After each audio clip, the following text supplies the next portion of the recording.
Grand Rising. Can y'all hear me, man? Can y'all hear me? Ah, man. Let me turn this down. I can't even front. We got into San Francisco.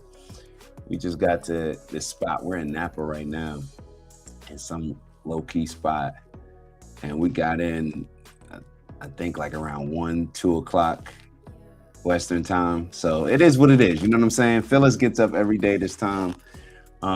We going on no sleep. I think I got like an hour and a half. We just gonna push through. It is what it is. That's what we on. I ain't even gonna spend too much time on that. Let's just get right to it. Let's get right to it, man. As you're joining, please make sure that you like. That's gonna help boost the algorithm. Um, yeah, man. Maya got me in the backwoods over here. No, we in Napa, and yeah. So we're gonna enjoy this. Like I said, man, we're gonna see where this goes. We're gonna see where all this goes. My brain is going on about 50%. You know how you get down to the last bit of gas in your tank? That's what's going on right now. So if I say something wild, please correct me. And this is one of those shows where I probably should have chosen some a little easier topics to discuss. Probably should have shown some. Let me get Glay in real quick. Glay Bo, what's the word, baby? What's good, family? Man, so I'm just telling them like I probably should have chosen some different topics, the ones that I picked to discuss because man, we on the reserve tank because we got into to Napa maybe just a couple hours ago. So we just gonna figure this thing out on the run. Okay. But we did prepare. We do got a bunch of things to discuss, a lot of things, man. And bro, I was diving into this JFK stuff, and this was hidden in our education.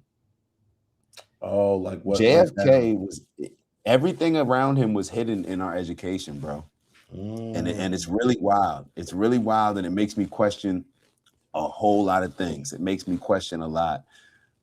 Everything from big pharma, which we'll discuss today. We got a video on the history of that we're going to go over, to Israel having nuclear weapons, the things that I'm learning, the letters that I'm seeing, the convo that I'm having with ChatGPT, where it's like, whoa, like when JFK was president, bro, he was sending letters to the first prime minister, what was it name? David Ben Gurion. He was sending letters, and I have like the little excerpts on the letters, pretty much saying like, y'all can't have a nuclear weapon. Y'all been hiding them from us for a very long time. Every time we send inspectors over there to check, y'all give us the runaround, and y'all trying to finesse us. And this is going to destroy the relationship between us and Israel if you think that you're getting nuclear weapons. It can't happen. Next thing you know, he's gone. His vice president becomes president, Lyndon B. Johnson, Black people's favorite president. Yes, the one that introduced all the social programs. And Lyndon B. Johnson let Israel create their nuclear system, create their nuclear weapons, and no other president after has challenged Israel with since JFK died, how JFK was. Bro, it is I'm telling you, I started looking into this stuff and it's wild, bro. It is wild. And the fact, you know what's even deeper, Glay? The fact that they didn't teach us that. I know more about the Holocaust than I know about JFK. I didn't know anything about JFK. Yeah, I just know he got assassinated in the convertible. That's it. I didn't know anything about JFK. I didn't know his stance on a lot of these things. Bro, dang. They got him up out of here, bro. Like it's very, bro. I'm going through the letters that were written, and it's very Charlie Kirkish. That's what I'm saying. The style was Kirky.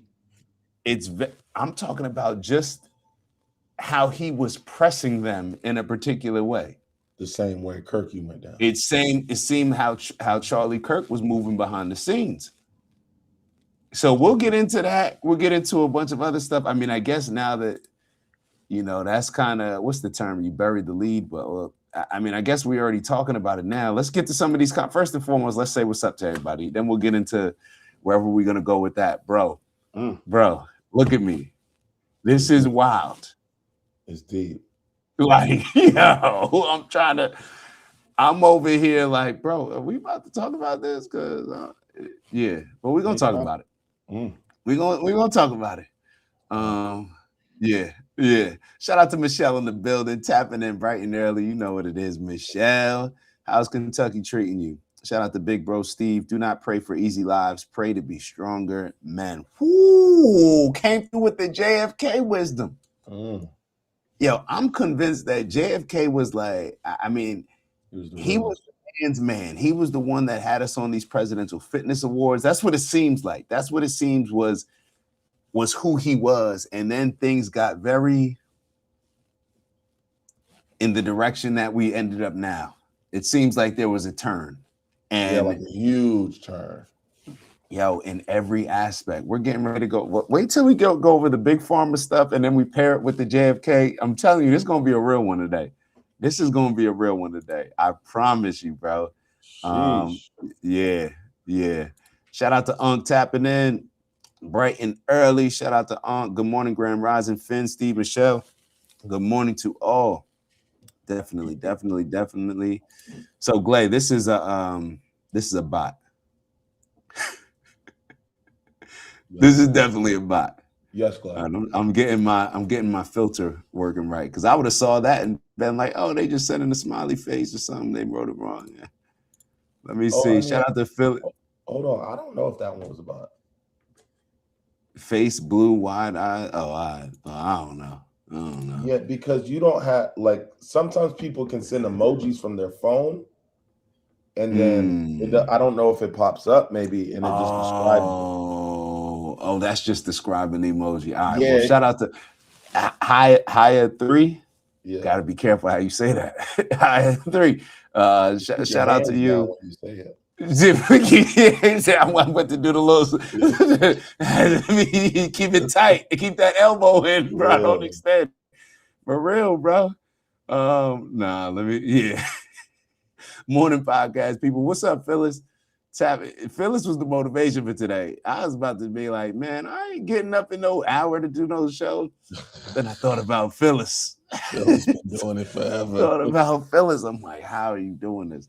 Shout out to Bubbles tapping in. Morning to everyone. Shout out to you, Bubbles.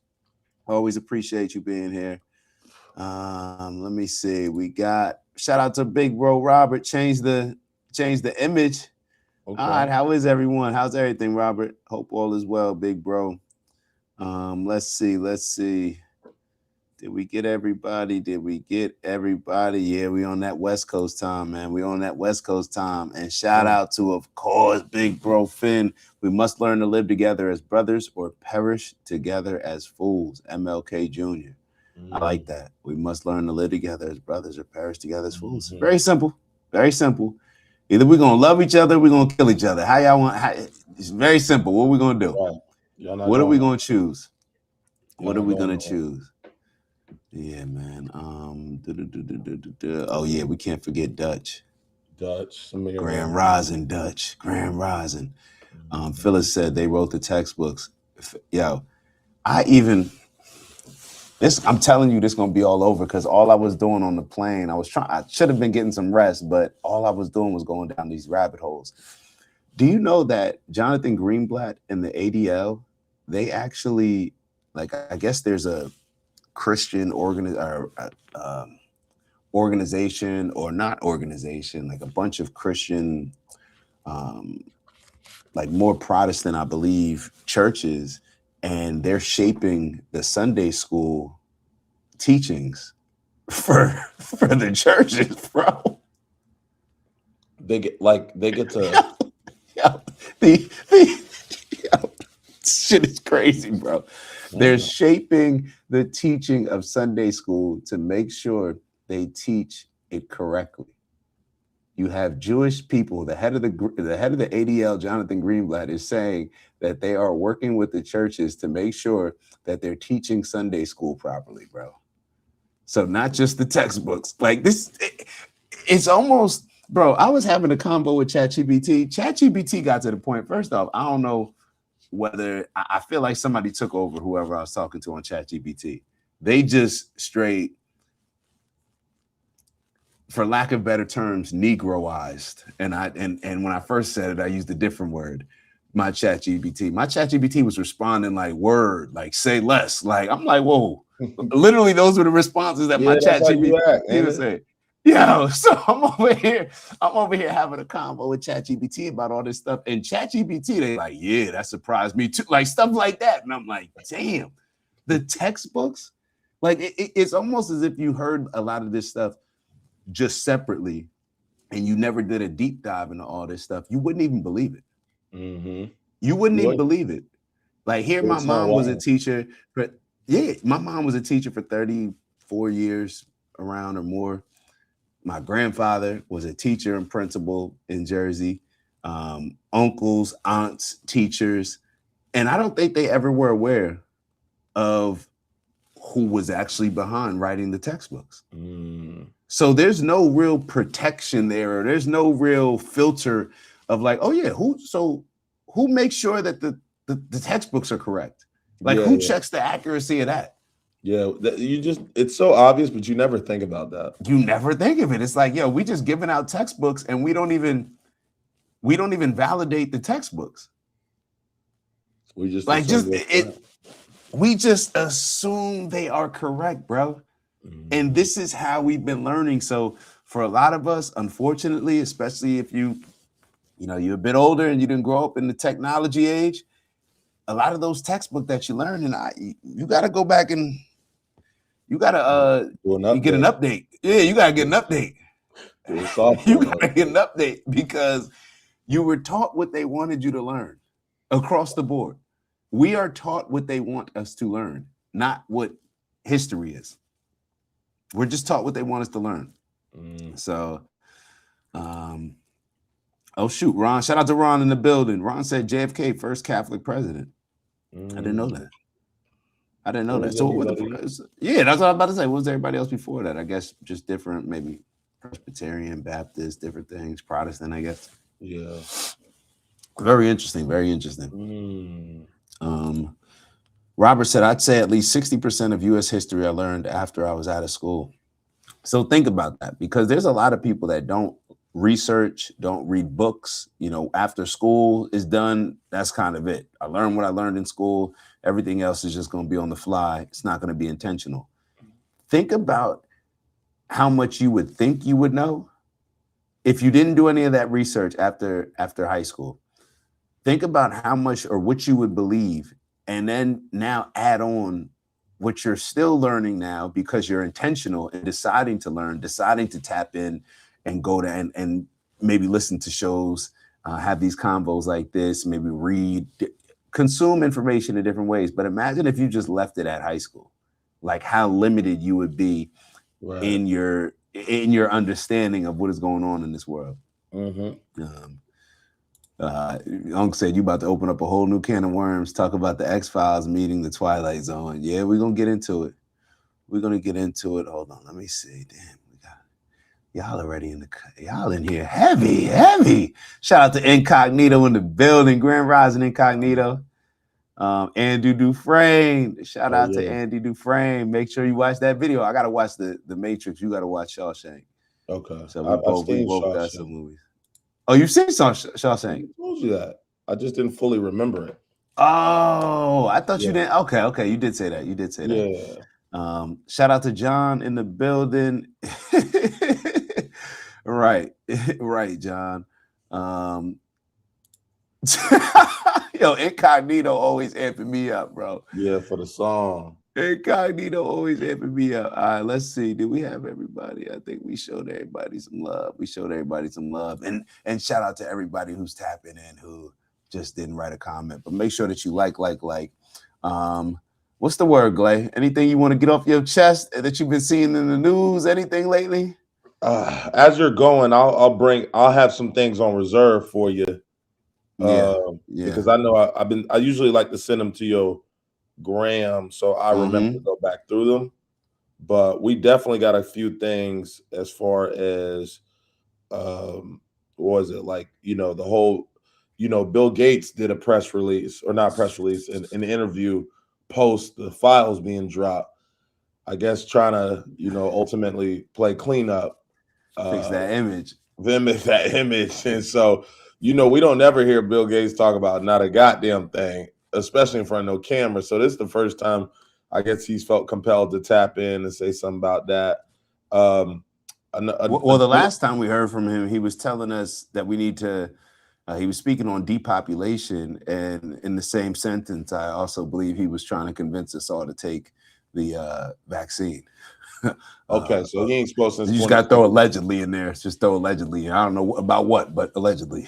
Gotcha. So that's the last time he spoke. Farrakhan, I noticed that clip of Farrakhan kind of knowing the relationships with them boys. Yeah. Farrakhan, and I feel like he's had his share of issues when it comes to standing up. Maybe, I don't know if he considers it standing up for Islam, but just his issues when it comes to Israel, Jewish people. I know he got into it. I remember there was a situation even with Vlad where a lot of people were spreading some falsehoods on Farrakhan. And I think when it comes to people like Farrakhan and a lot of others, oh, my fault. Go ahead. My fault, Clay. You were going to explain. Oh, keep going. I like that. When it comes to Farrakhan, I feel like a lot of, like, he understands a lot of the knowledge, but I'm not sure that he's in a position to put a lot of this stuff out, because he probably knows, like, yo, you start putting some of this stuff out, it's gonna maybe put a light on you that you may not want to uncover. And even, I go back and forth when it comes to Farrakhan, man. Farrakhan, as much as I appreciate him, certain aspects of him, in my mind, he gave the green light on the nation to assassinate Malcolm. So I do have a bad taste in my mouth, whenever even though I appreciate Farrakhan, went to the anniversary of the Million Man March. But that does leave a stain in my mouth. Yeah, bro, I left. This is when I was playing in Canada. I told them that I had to miss practice. Like, it was like on a weekend. I was like, I got to miss practice. I got to go to this march. I got to go be with my people. And they was like, okay. And I went down there, bro, on everything. I had to go down, bro. This is when I was I was living in Canada. This is when, like, Mike Brown and everything was happening, and I felt hopeless. Or was it Trayvon? I think it was Mike Brown. And I just felt I needed to be down there. Like, and it was what it was. But that's how they knew me up there in Canada. They knew I was on that. So did you come back to a job?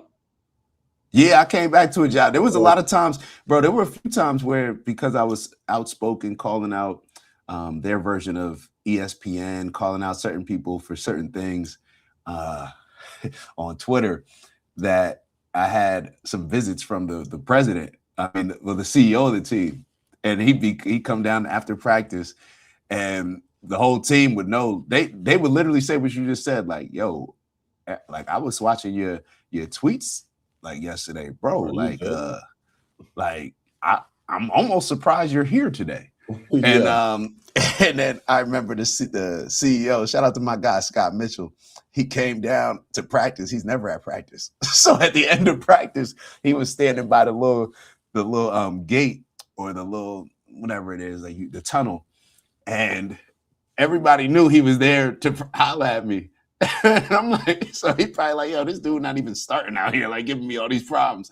So he was waiting at the tunnel, and then I just walk straight. Like, I wasn't about to walk towards him. Like, I just kind of gave him a little what's up, and he was talking to somebody, so I gave him a little what's up, head nod. And then he stopped the conversation he was in, and he was like, "Hey, Caldwell, you mind if I just have a word with you?" You're scared to the motherfucker. But that's my guy now, though. That's my guy. It was always my guy. He actually respected certain aspects of it, or he said that, and he treated it as such. So yeah, but my fault. Go ahead. We talking about Farrakhan. Go ahead, Clay. My bad. No, that's funny though. The nostalgic football stories. Man. when you done jump down on another coach. It's always classic, monumental moments with David Caldwell on a team with him. So now this is the same guy who, when you say Jonathan, that's the guy who did the if you criticize them boys, you will be monitored by the FBI clip I sent you. Yeah, the ADL, Yeah. Greenblatt. Yeah. Okay. So he's they're bullies, bro. They're like the first, like when you talk about cancel, that's when they always threaten we'll cancel you. That's the ADL applying pressure. They're the ones policing, like, oh no, we don't want any rappers saying we're getting you said in your lyrics that we're getting Jewish money, like celebrating no, we don't want that. Don't say that. Like that's the type of energy they own. And So it's go ahead. So this is day block. Like maybe that's what I didn't know. I didn't know this whole time. Like I thought Israel was a different place. Like this is theirs. This is I like thought Israel was a different place. this is their other home. This is their vacation home. I don't know what it is, but this is not United States of America. We have no pool here. I sat here and thought, for the longest I thought some white people had a problem with black people. No, I thought I thought we couldn't You get thought that along. was the biggest beef. I thought that was the biggest beef. And then now I'm just opening my eyes. I'm like, hold up. This shit ain't even got nothing to do with niggas. They done got rid of slavery, turned this whole motherfucker into a plantation. They done made the white people slaves. White people work for white people work for rich people. Black people work for rich people. A lot of people on the plantation now. They say, why would we keep just taking black people? Why don't we just get all of them? This wasn't a fight between the North and the South. The North just said it's not economically make any sense to keep busing these niggas over here, and they not even living longer than 7 years, and it looks a little wild. But why don't we just grab all them white folks, make them think they all equal, et cetera, et cetera? And that's why it just blows my mind that you'll run into white people that are actually be racist or think that they're superior. And I'm like, dog, somebody told you that? Like, it's like when you tell a lie and it makes it back to the other side, you're like, nigga, It's like, yo, y'all are y'all good? Somebody told you you were a better person and you ran with that shit? Nigga, it was a lie, nigga. That's why you got to punch into work at 9 a.m., nigga. You're the slave. But that's how it goes, though. You convince people. Look at Jewish culture. Look at what was going on in the Epstein files. I don't know if you saw those parts, how they're talking about non-Jewish people. No, yeah. Where they use a special word like the goyim and stuff. They Goyim, saying like pretty much like, yo, they're just here to work for us. Like, oh, these silly goyim, like they're looking down on us. Like that's just the culture of it. Obviously it's not everybody, but that's the culture of it. People think that there's a lot of people, or I should say, I don't know about a lot of people, but there's certain cultures out here that just think that they're better than people.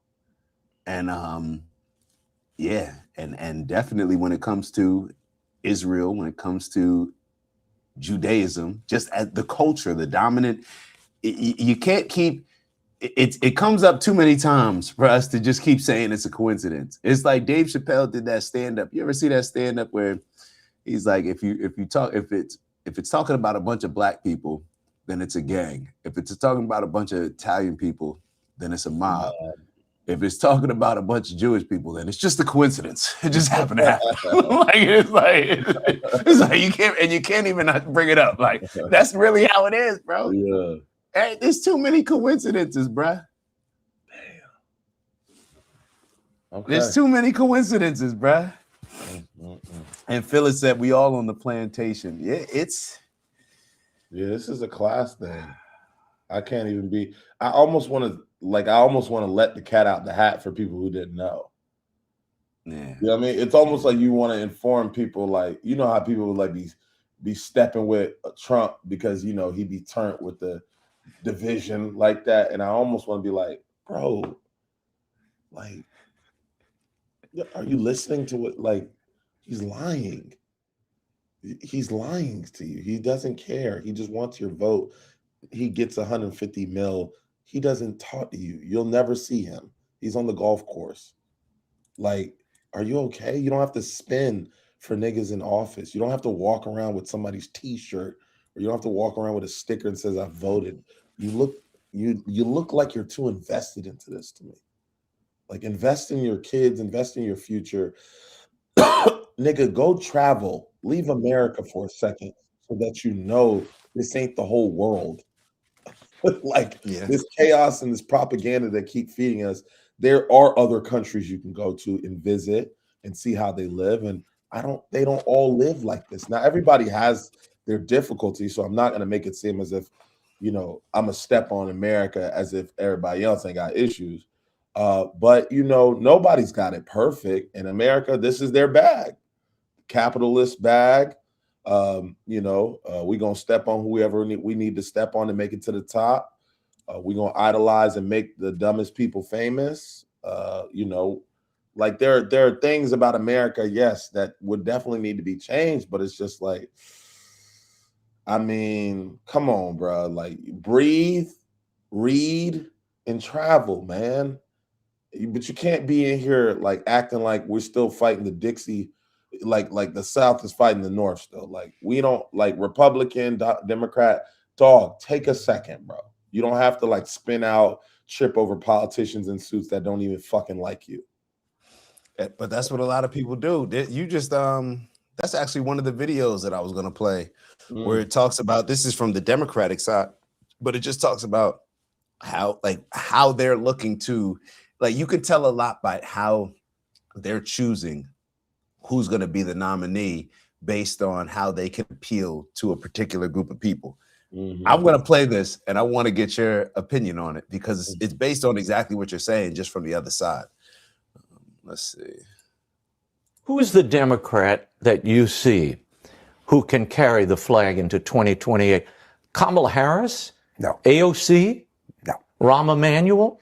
To win the Democratic nomination, you have to ask yourself two really important questions. One, can you raise a lot of early money?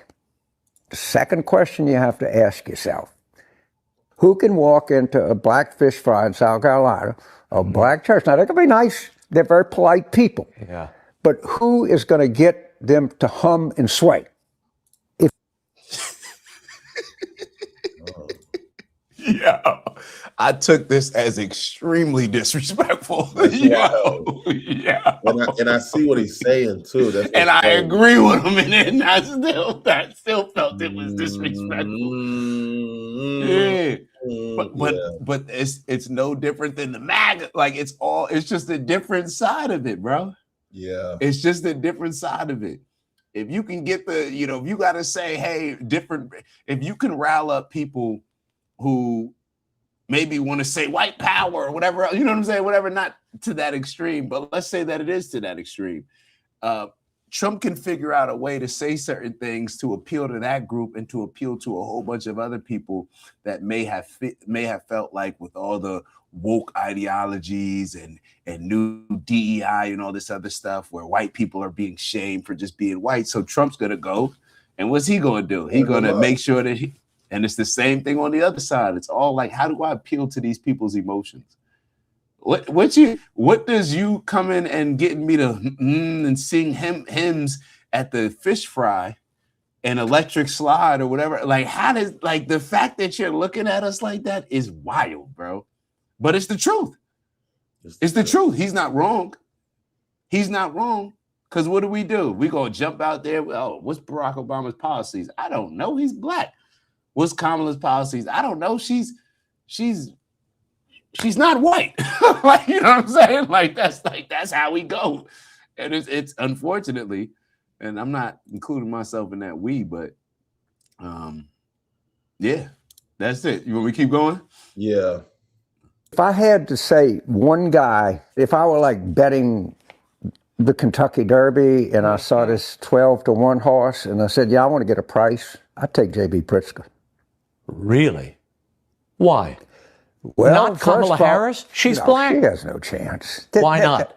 Because no Democrat wants anything to do with anybody that had anything to do with 2024. So Kamala Harris can't get the black community to sway and hum? No, they're not. No. And the other thing is, and this is the best news for Democrats that the party can possibly have. Yeah. Just win. They don't. If we nominate 2 white males, no one's going to give a shit. Yeah, so that's James Carville. So he's one of those people. He's predicted a lot of elections. Like, a lot of people go to him for his thoughts on politics. So this seems to be a space that he's been in for a very long time. So people take his word, I guess, pretty seriously. I don't know, but yeah, you learn a lot about yourself based on what bait somebody's using to try to catch you, bro. You learn a lot about yourself. Yeah, somebody trying to recruit you to a job, somebody trying to pay attention to how they're going about it, trying to convince you to do something that they want you to do. It says a lot about what they think about you and how they see you. And that's another issue that I got with that Democratic side. And I was talking about this the other day, is that if you don't read between the lines and you don't really get that backing as far as when it comes to information. Is my mic working? Hit it. I can't really hear it. Okay. Maybe just reset. Yeah, do the reset. Yeah. All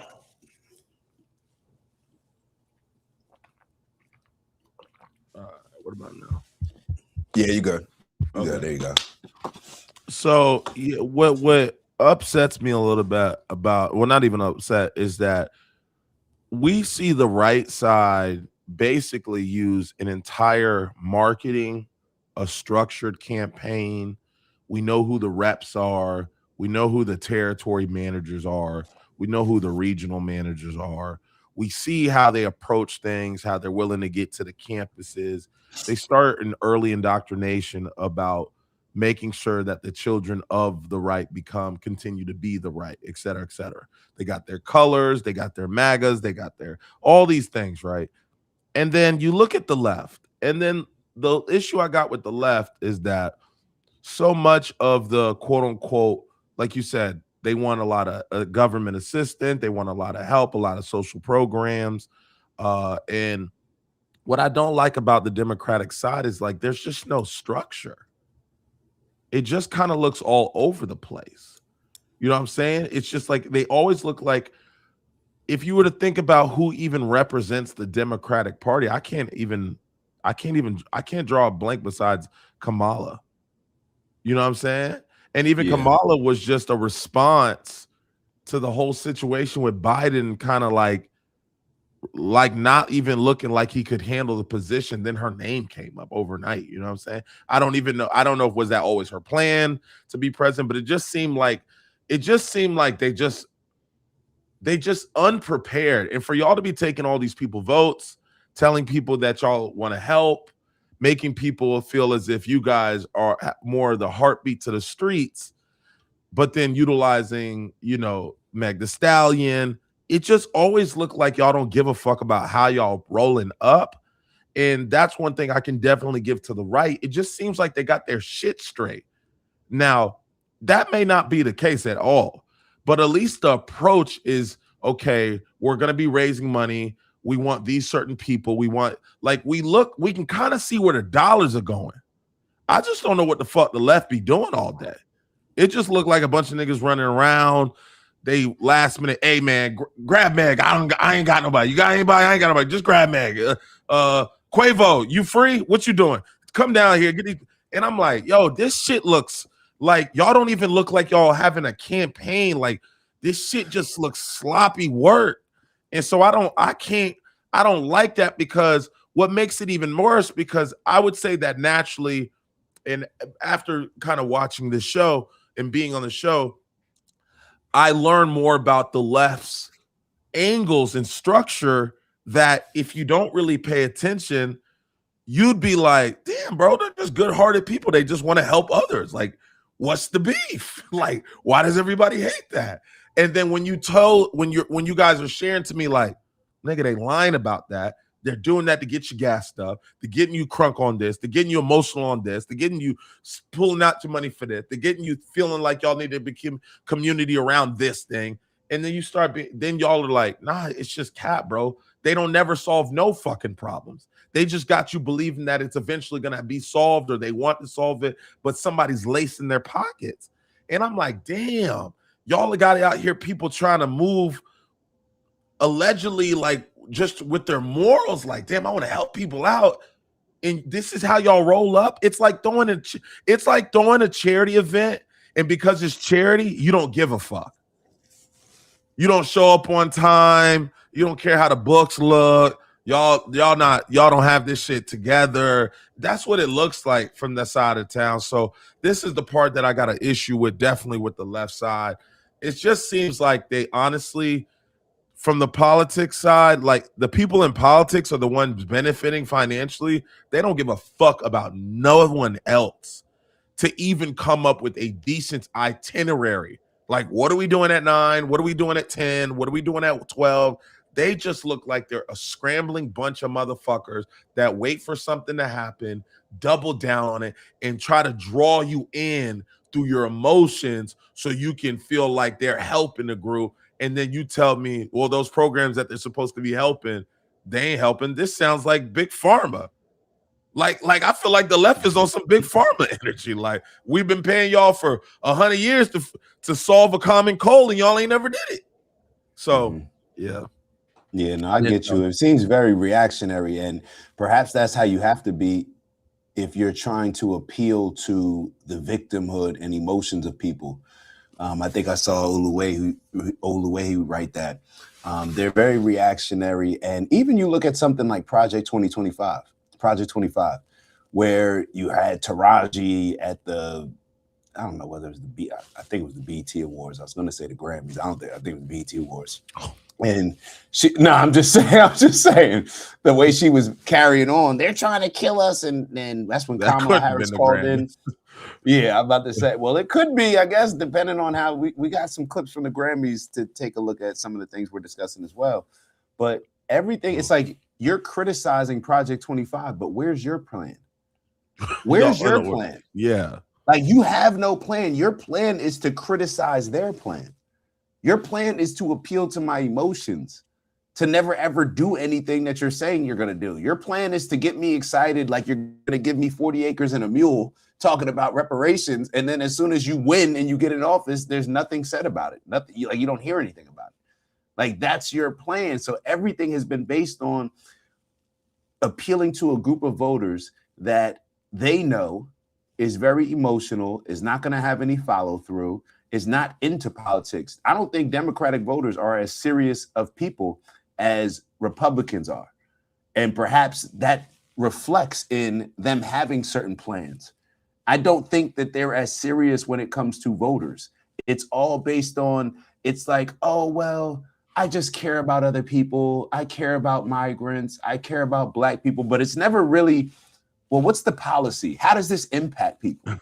It's the same thing with social programs. Oh, yeah, just give them something. Well, do you just give your kids everything and they develop, or is it the opposite? You allow them to learn on their own, or you give them maybe opportunities, but you don't you make it based on, hey, you have to earn this based on merit, rather than just giving somebody something based on the color of their skin. That doesn't help them develop. You don't teach it. You're not teaching kids how to fish. You're just giving them little crumbs that are left over from what you're eating. And you think that that's really doing something for you to pat yourself on the back. The same thing happened with this chick, Billie Eilish. I don't know who that is, but the singer at the Grammys. Yeah, I know. Did you hear what happened? Nah. Where she made a comment, and matter of fact, hold up. Yeah, Billie we got it on that. She's a pretty. You know who Billie Eilish is? Yeah, she's a pretty big singer. I had no idea who this lady was, but take a look at this. Take a look at this. And this is a perfect example of how Democrats, in my opinion, stand on this like moral high ground without even realizing what they're saying. Like, they're just saying what they think is going to feel good to Black people, or what's going to feel good to this marginalized community, with no intention of actually implementing certain things that actually improve the lives for those people, that give them certain opportunities to go out and get it on their own. That's not what they're about. So take a look at this video. Take a look at this. Thank you so much. I can't believe this. Everyone else in this category are so amazing. I love you so much. I feel so honored every time I get to be in this room. And as grateful as I feel, I honestly don't feel like I need to say anything, but that No one is illegal on stolen land.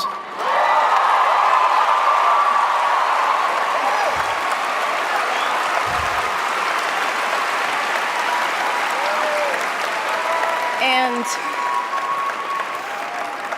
yeah, it's just really hard to know what to say and what to do right now. And I feel really hopeful in this room, and I feel like we just need to keep fighting and speaking up and protesting, and our voices really do matter, and the people matter, and fuck ICE is all I want to say. Sorry. Thank you so much. I can't believe this. Now, she said that, probably felt good about herself saying it, right? Yeah, like she stood on business. Like she stood on business. So let me show you now this clip. So, well, before I show you that clip, the Native American tribe that actually occupied the land, this greater Los Angeles, I forget what it's called, what it was called, but the Native American tribe that was there, they actually reached out to Billie Eilish because she's currently living on what was stolen from them. But she's calling out now, America. You get what I'm saying? So they reached out to her, and hold on, I believe it's the Tuvga. It was a lady named, or it was the Gabrielino Tongva, often called the Tongva tribe. The indigenous people historically associated with the Los Angeles basin, including the land where Billie Eilish's Los Angeles area mansion is located. So they're sometimes referred to as the first Angelinos. So they reached out or commented on it, and they pretty much said, like, I'm gonna read it. We appreciate the opportunity to provide clarity regarding the recent comments made by Billie Eilish. As the first people of the greater Los Angeles basin, we do understand that her home is situated in our ancestral land. Eilish has not contacted our tribe directly regarding her property, but we do value the instance when public figures provide visibility to the true history of this country. It is our hope that in future discussions, the tribe can explicitly be referenced to ensure the public understands that the greater Los Angeles basin remains Gabrielino Tongva territory. You talk all this shit, but are you willing to give up your crib? It's just like all these Democratic politicians who were either up in New York or in all these different places who were saying, bring the migrants in, bring the migrants in. But what did we watch in that video the other day? When Governor Abbott, because they weren't coming through Democratic states, they were coming through Texas, right? So they come, well, I guess you could say Cali, but when they're coming through a lot through Texas, and he started now shipping a lot of the migrants to these Democratic cities that were talking about they want to be sanctuary cities and whatnot. And then they started to put their hands up like Mayor Adams in New York and say, oh, like, this is going to ruin New York City. It's the same type of energy. You're pushing for this stuff, but you don't actually, you're only pushing for it because it doesn't impact you. No different than the dumbest slogan perhaps ever created, defund the police. You're saying defund the police because you're living in neighborhoods that the police are not going to be impacted by your defunding the police. They're still going to call. So it's just this reoccurring thing that seems to happen where people want to stand on this moral high ground. Why don't you start with yourself? What do we always talk about on this show? Be the change. You want to give away some stolen land? All right, take your $3 million home that you purchased that's probably worth a lot more now. And why don't you just donate it to the tribe? Why don't you start that trend? Start that trend. Donate it back to the tribe then. Or can they pull up on your property? Because what did she say? She said you can't be illegal on stolen land. So if you're living on stolen land, then I should be able to come pull up on your property. What you got a gate for? It's not illegal for me to just hang out on your property. It's different. Okay, so take a look at this video because dude went to her This house. is Billie Eilish. I haven't, Billy, let us I in, haven't please. seen this yet, but let's take a look at it. Time, bro. Yo, people, you say certain stuff nowadays, they pulling up. They gonna spin. They gonna spin. Billy, we are here because this is stolen land, Billy, and we think we should be given access to your quite lovely $3 million mansion. Hello, Ben Leo from The Late Show Live on GB News. Do you remember when Billie Eilish said this at the Grammys? No one is illegal on stolen land. Nice. this is all I want to say. Sorry. Well, Billy reckons there's no such thing as an illegal human because we're all on stolen land. So we're here in Billy's quite posh neighborhood in Los Angeles. Let's go and see if she practiced what she preaches. Hopefully, if she sticks by her merits, she'll have no problem with me waltzing in, maybe making a cup of coffee or a tea. $3 million home. She's got some paddocks out the back with stables and horses. Maybe we can go for a horse ride. I'm sure she'd have no problem with it because she stood up on the stage at the Grammys, tens of thousands of people watching in the audience, millions around the world. The clip's gone viral. Here we go. Oh, nice little place. Bins are out. It's bin collection day. First of all, isn't that ironic? Massive gates keeping people out. I thought Billy didn't believe in borders. Well, according to the driveway, Billy does believe in borders. She believes in massive gates keeping people out. A couple of cameras up there as well. The lights are on, so somebody must be home. Let us in, please, Billy. We are here because this is stolen land, Billy, and we think we should be given access to your quite lovely $3 million mansion. And such is Billy's concern for security and privacy. It's surrounded by pretty decent security fencing. Very nice indeed. Massive security hedges as well. She's taken a lot of concern and time to make sure she's got some privacy, as you'd expect. Oh, there we go. At the $3 million Los Angeles pound of Billie Eilish, she reckons nobody's illegal because we're all on stolen land anyway, but when it comes to her own house here in LA, I think she's got different ideas. It just summarizes it, like, for me. It's just like, this is what people. This nigga really rolled up like within a couple days of that clip. Just pulled up, bro. Just pulled up. Yeah. I mean, they know it's gonna get those people riled up. It's gonna get those people going. But like you said, there's never a solution. There's just always like like I said, it's like it's so easy to just sit in the stands and just continue to like say what's wrong, but never have to be responsible to come up with a solution. And I think that's the part where it's just like it's just a loop, you know. I know you see what I put on the screen. Yeah, what they talking about? Your man's in them. Oh yeah, play that. You know, I love a good Joe Budden. This was a funny clip to me. We'll play like the first couple minutes and then we'll get into some of the other stuff. But I thought it just feeds on to what we're already talking about. Come on, let's talk about Minneapolis and how pussy hip hop is. Wait, hot take? Go ahead. I don't think it's a hot take. I'm sick of it. It's sickening. It's sickening to think of the hip hop I came from and the hip hop I was introduced to, and think of the hip hop that other people were introduced to, and how silent hip hop is on certain matters. You niggas is pawns, pussies, and fucking puppets. All of y'all don't have a voice to say shit. Everybody. It's too silent for me. It's too silent when you see Americans getting executed on American soil. In the 80s, by America. Yeah, by America. And then they go on TV and tell you every reason that what you just saw is not what is.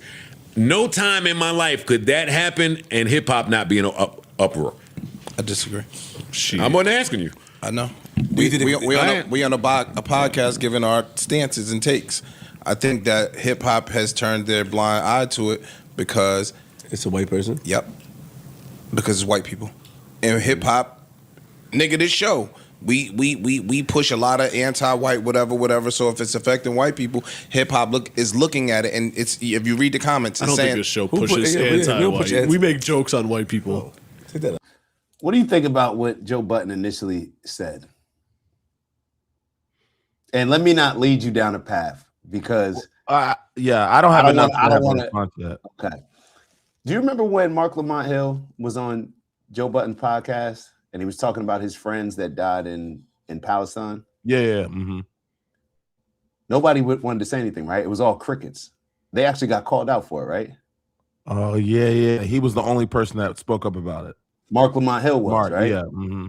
Joe Budden is doing the bidding of all of these liberals. I've been telling you about Joe Budden for a very long time, from this Candace Owens interview, the Kevin Samuels interview, just a lot of things about him where I'm just like, bro, and this is like a Jersey guy. He lives in Montclair. You know what I'm saying? Like, I like Joe. I used to see him at the bar. Like, Joe always came across as a cool dude, but bro, What are you talking about? You're talking about cats being pussy for calling out ICE. You are a part of hip hop culture, the most destructive thing to black people. Are you calling that out?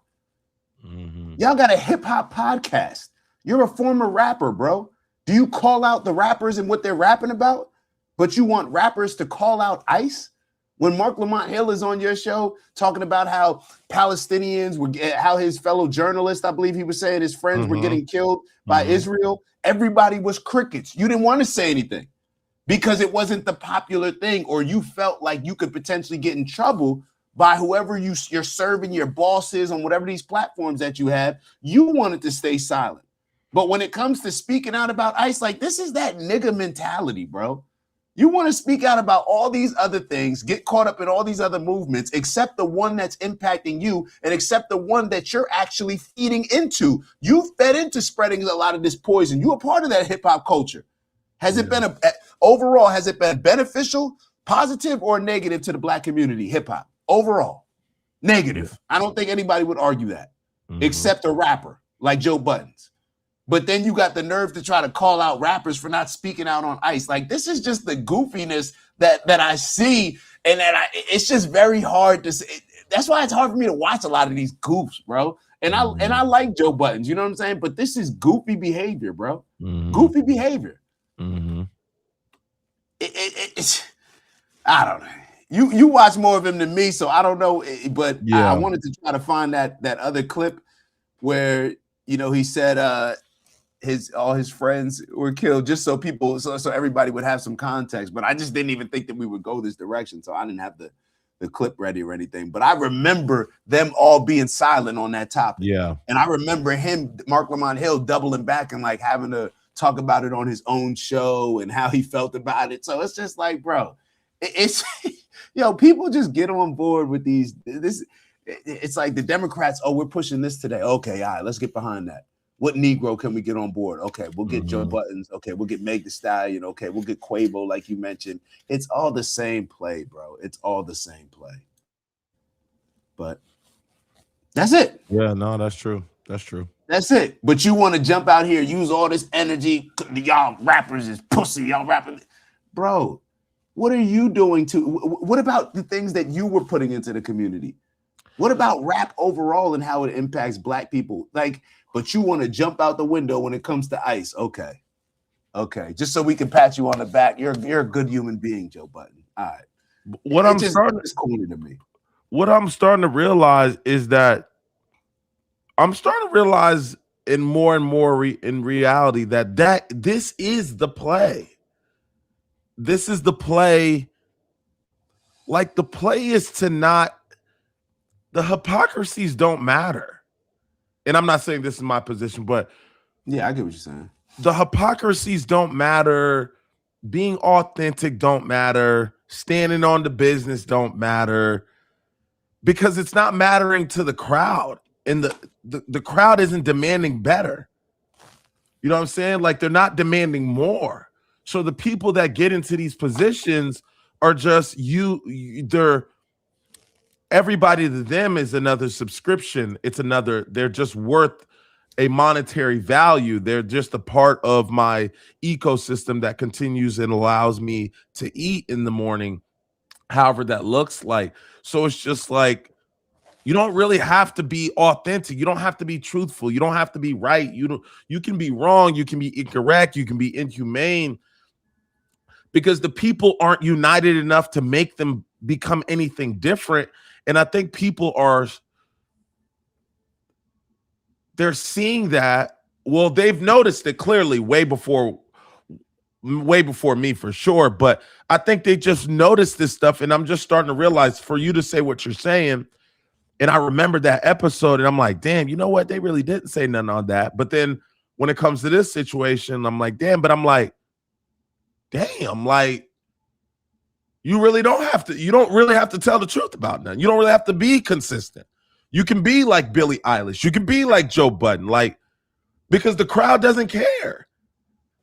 And it's the smart thing to do. Yeah. And for every person who will see the inconsistency that we'll see, Like, and I'm gonna say sometimes I don't even see it, but for every few people that see the consistency, it's like thousands who really at the end of the day don't give a fuck because they want to be entertained or they want to, easy life, like etc. Oh, you might have canceled out, Glenn. Say what you just said again. For every that part, for every person that truly analyzes it and breaks it down, in their head, they're probably like, yeah, but there's like 5,000 that still ain't gonna give a fuck, even with the truth in front of them. So fuck it. Like, I could just change my opinion. Doesn't matter. A couple people will get mad. They'll say something in the comments, but these niggas ain't gonna unite and stand on no principles. So I can just I can be this deliberate in my inconsistencies, and it's never gonna be challenged. And all the way up to politicians, I notice. 100%, bro. And people are it's like useful idiots appealing to other sheep. I don't want to say that the majority of us are idiots, but these useful idiots that are just here to push a particular agenda. They don't care about their morals. They don't care about their principles. They are just serving somebody else's purpose, and they're getting a benefit for it in whatever way.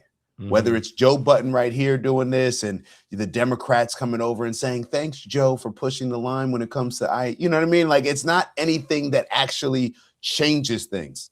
It's things that are safe based on you align with this particular gang, the Democrats. So therefore, as long as you have the backing of the Democrats, you're good. Because anything else, you're going to be in a position where you're calling out both sides. And when you're calling out both sides, that means you're calling out the big money on both sides. So you calling out the big money on both sides, that's a dangerous position to be in. People would rather just choose one.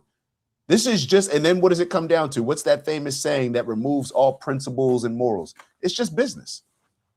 It's not good business for them to comment on Mark Lamont Hill talking about his friends that are Palestinian journalists and who were killed by Israel. They don't see that as good business.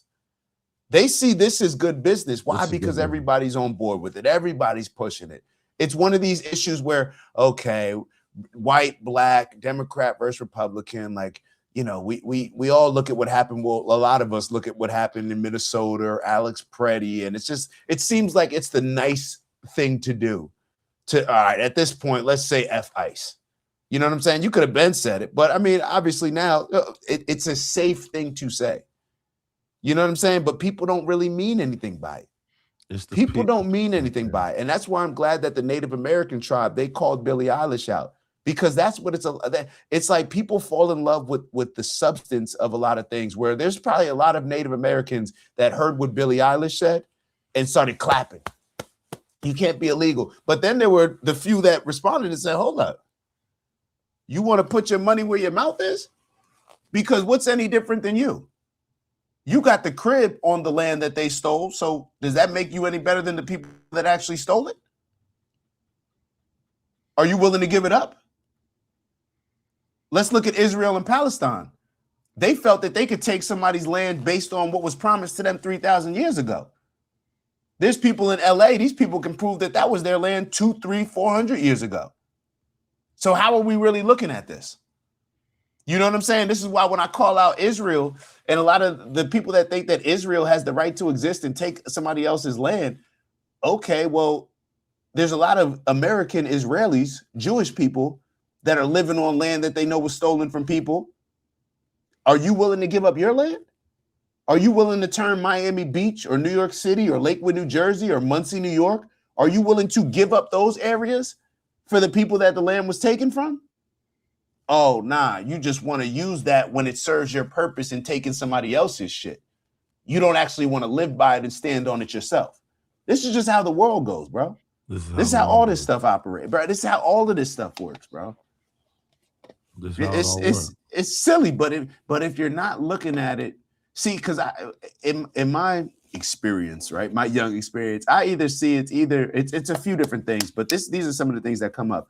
It's either people that know but don't feel like they can make a difference, or it's people that are really just kind of just like ignorant and politics may not be their thing. And when I say ignorant, I mean like naive, like they just don't know. But it's other people that may know, but they just don't feel like they can do anything about it. So they'll go along with it. And then you get the small percentage of people that may be willing to stand on certain stuff, call out certain stuff like us. But you know what I mean? It's like, who's going to come and back this? Who's going to put some money behind this? You start saying some of the other stuff, they'll put money behind you. You know what I mean? So it's just, what are you willing to stand on? Who are you really serving? Are you serving money? Maybe this is why in the Bible it says the lust for money is the root of all evil. Maybe it's changing people's principles. Maybe we shouldn't just, maybe the next time we hear somebody say it's just business, we need to check that. Whoa, what do you mean it's just business? No, it's principles, morals, and values, especially when it's business. Mm-hmm. You know what I'm saying? But it's all of this stuff, bro. Look at how they acting, right? In Joe Biden's mind, it's just business. This is just business, bro. He's making the appropriate business move. And that's what it comes down to. This is what Dame Dash calls out Charlamagne about. Dame Dash will get on the Breakfast Club and y'all try to tear this man down, bro. It really hurts me when I see Dame Dash go on the Breakfast Club and they try to tear that man down, bro. Because it's like, yo, Dame Dash really, he did what you're supposed to do.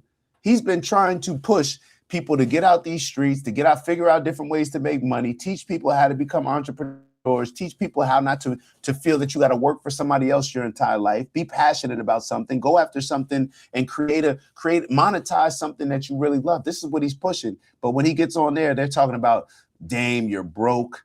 You filed bankruptcy. You ain't got no money. Meanwhile, Charlamagne's getting $200 million for what? To gossip? To talk about nigga news? To 200 million? Bro, yeah. God, like damn. For what? Like he followed the Wendy Williams school of gossip, and now he writes a couple books. He gets into politics and says the most basic democratic arguments, and now people celebrate him, and he's on stage, and now people are going to him to hear hear how he thinks about politics. Charlamagne just started learning all this stuff. He told me. He's not informed on this type of stuff. But he's the person that they know that they can control. So therefore, if they can control you, they don't mind giving you a big bag because they trust you. They trust you. Now, why can they control Charlamagne? There's different reasons. You know what I'm saying? Yeah. But damn, nigga, like Paula said, shout out to Paul in the building. They're all paid to be hypocrites, bro. This is why, this is the toughest thing for me. Like when I have conversations with my parents and they're talking about, we're having conversations about, work, me putting so much time into, content, the channel.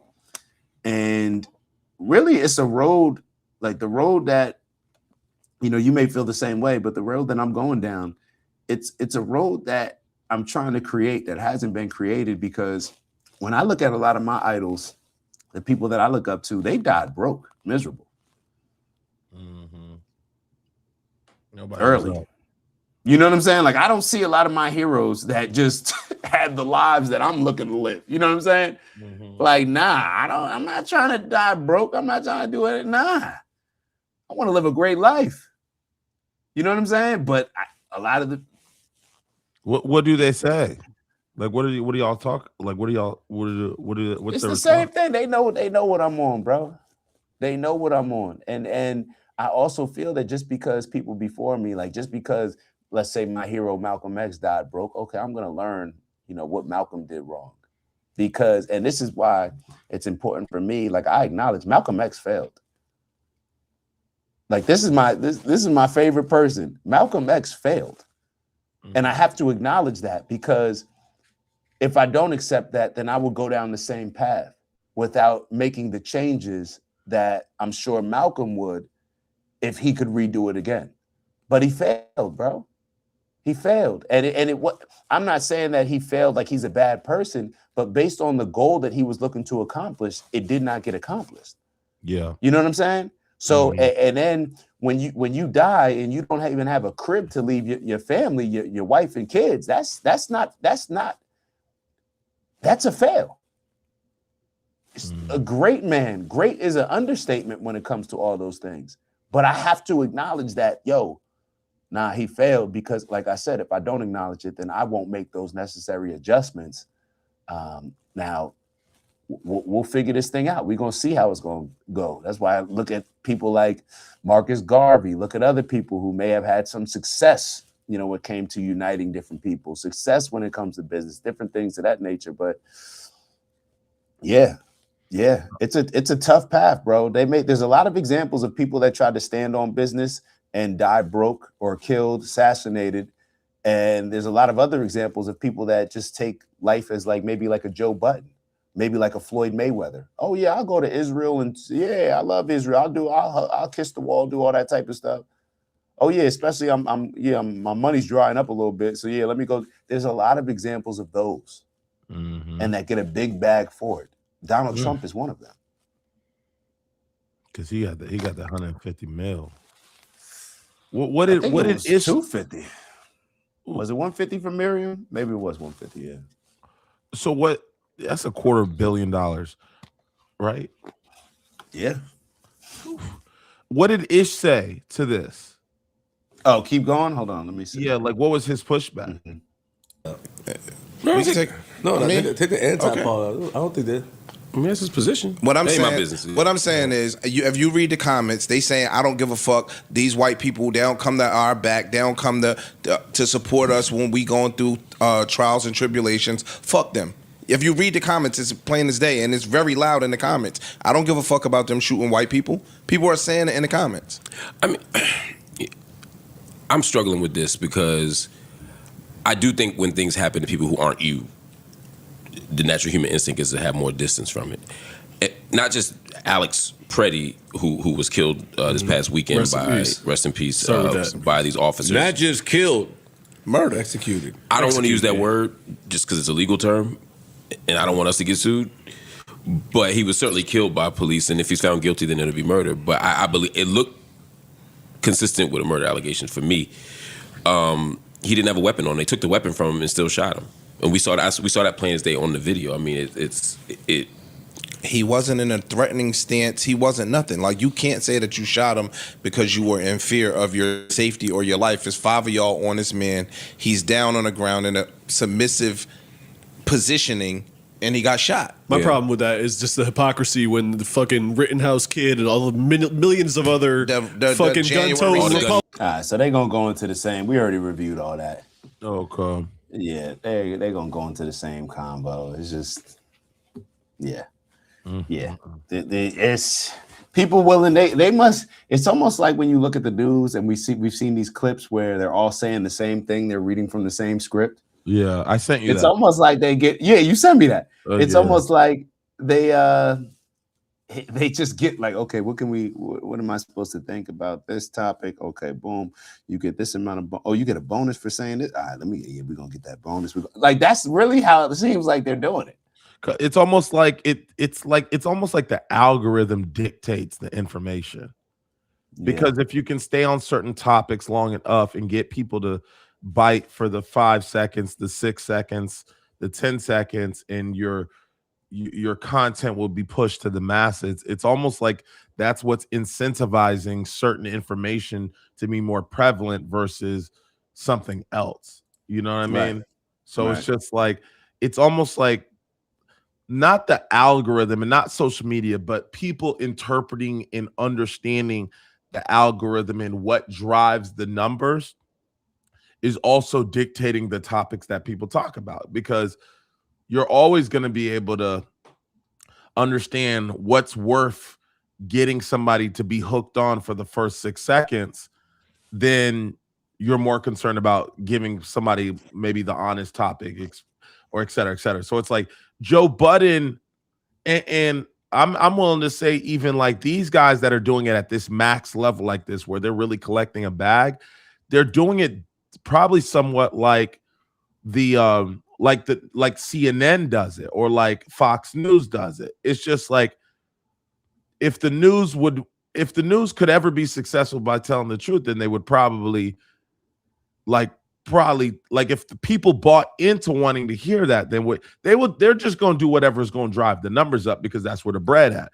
But it's the same thing when we look on social media. It's the same algorithm. So it's just like, damn, that's why we keep hearing all the same shit when you go through social media, the news, algorithms, et cetera, because it's these topics are the ones that spark the conversations, that spark the comments, and that capture the attention for the first, whatever, 6 seconds, 10 seconds, et cetera, et cetera. And then people, I guess, who may not fully understand that is how it works, tend to get bought into this whole structure of like, damn, why all y'all niggas saying the same shit? But especially with us understanding how the content play works, et cetera, it's just like, nah, like the algorithm does shape a lot of people's delivery and topics. And for the most part, like the shows that we're seeing successful, the breakfast clubs that we're seeing get 200 fucking million, there's like a formula to getting that. It's not like these people are talented, because even when we talk to them, I won't say Charlamagne's not talented. I do think he's able to deliver a message in a very animated way that probably captures a lot of attention. He puts off like he's somewhat, like he's got a decent vocabulary. So like to black folks, he's dope. You know what I mean? And it's like you could put a bag behind him and then he can stay into the algorithm. And it's just like when we all talk about the sheep, it is putting in more perspective of like, damn, if the sheep wasn't the crowd, then maybe things wouldn't look like this. But because the crowd that is paying the money to see this entertainment, the crowd is the one that gets all in the comments or gets, supports and does all that stuff. This is why we're seeing this be pushed, because this is somewhat what sheep are forcing. They're forcing the hand. They're forcing the dilute and the concentration of good, clean, consistent information, or people that are willing to call out hypocrisies on both sides. It's just like, but the sheep aren't really applying any pressure for anything different. And these companies are exploiting what sheep want, which is exactly these topics that we talk about. It comes down to religion. It comes down to how we consume the news. And I'm not even going to focus on the religion aspect. We did enough of that yesterday. Oh, y'all did? Yeah, we did. Well, what did y'all? Let me just hear what you touched on. We ain't got to talk about it. Well, it was just Nick Fuentes was saying that the only path through having a relationship with God is through Jesus. Okay. And he was saying that Jewish people can't be good because they don't believe in Jesus. So we had a whole deep dive on that. What did I just start off this? Damn. Yeah, we was going to talk about the media. I goldfished them again, y'all. Nah. You good. See, I see how he tried to do me? Staying on point there. So when it comes to the news, people think that because it says the news, that they have to tell you the truth. It's media. It's media. That's our parents' generation. They're going to watch the news. They come because that's what they got accustomed to. That's how they got accustomed to receiving their information, because everybody would rather listen to something, watch a video, rather than read a book, rather than go to the library, open up an encyclopedia, rather than do the deep dive. It's too much. I already got enough on my plate. Life's hard enough. I gotta go to this job I don't like. Then I gotta come home, deal with these kids, deal with my wife, deal with it. I don't have enough time to be just reading. You know what I'm saying? I'm not waking up extra early to do it. So therefore, you just become dependent on something that was never established in the first place to actually give you facts. It was to shape the way that you think. No different than education. It's the same thing, and now it's just getting exposed. So just like we hear that Ghislaine Maxwell, Epstein's girlfriend's father, the one that was also working for the Mossad, working for Israel, spy, that was just killed mysteriously in the middle of the ocean on his boat. It's like when you see that, oh, he wrote the textbooks, and then you hear Jonathan Greenblatt from the ADL say, wait, why are you shaping Sunday school teaching? Everything has been about how do we brainwash and indoctrinate these people. From John D. Rockefeller, we talk about it all the time with the Board of Education. He said it, I'm not trying to create thinkers, I'm trying to create workers. That's another way of saying I'm trying to create obedient slaves. That's a different way of saying it. He just said it in a nicer way.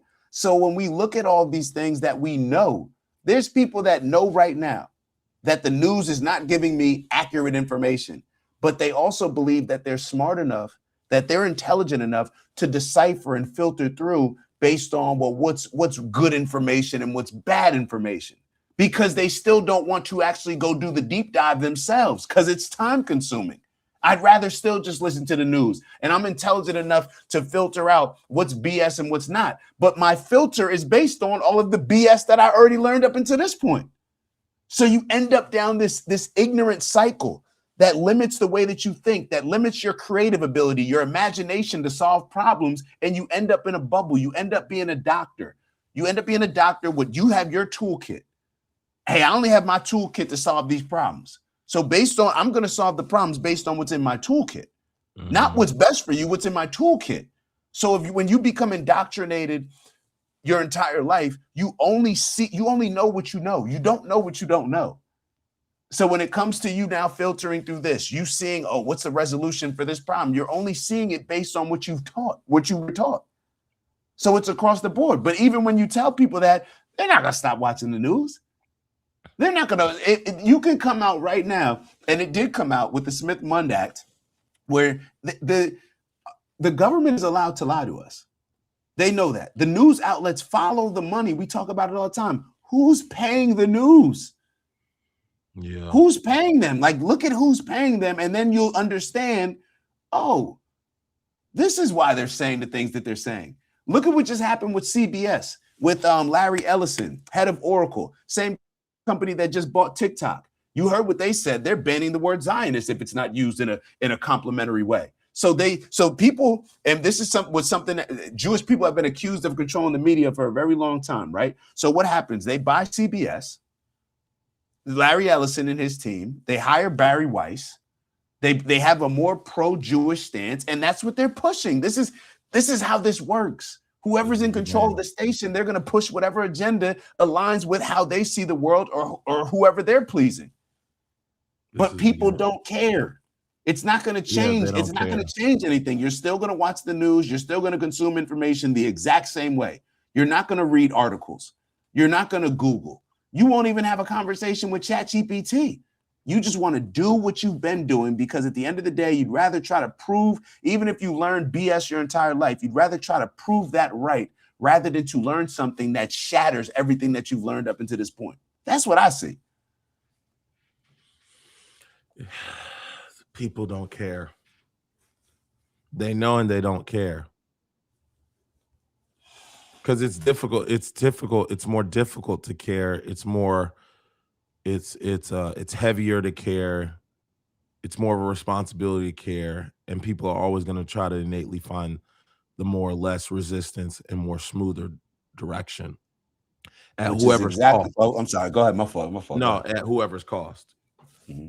What you say? People are going to always choose the path of least resistance, which is exactly why Black people don't know their history, don't know the religion, that the religious practices that they, the spiritual practices that they were, the spirituality that they were practicing before we were given Christianity with the slave trade. This is exactly why we've always chosen the path of least resistance. This is why I say over and over, slavery was a choice, bro. Slavery was a choice then, and it's a choice now. You may not like the options that you're choosing from, but it's a choice. It's a choice. Just like it was a choice by the people that conquered you and forced it on you. Everything is a choice. You have the ability to make decisions. You may die from making some of the decisions that you make. But you know what? A lot of people died for us to have the life that we have. So who are we now to take that off the table as, oh, I'm not dying for this. People died for your lazy ass to have what you have right now. But you're not willing to do the same. And at that point, they know they got you. That's when they know they got it. When you're ready to not spend, that's when they know they won. I mean, we saw it with Kaepernick. He was the only one. This is across the board. I wonder, with Joe Budden, were you calling out the rappers for not standing with Kaepernick? Like, it's like, bro, like, oh, now the Democrats said that you could, hey, we saying F ICE. So, yeah, I'm giving y'all niggas permission. Y'all can say F ICE. Yeah, speak on that. Y'all clear now. And this is exactly why we don't have any information on this topic that we're getting into now. This is why it's so dangerous to talk about this topic now, because people 50, 60, 30, 20 years ago were so scared to touch on it. We just allowed the people who manipulate us, the people to just teach us. Like, is that how we care about our kids? We just allow anybody to teach our kids? I guess that's the case because we've allowed hip hop to raise our kids. We've allowed the government to raise our kids. Here we talk about this. Oh, the government, they hate black people. They're so oppressive. But then you send your kids to public school to get the education from the government that you claim is oppressing you and is racist. You've never even read a book with your kid.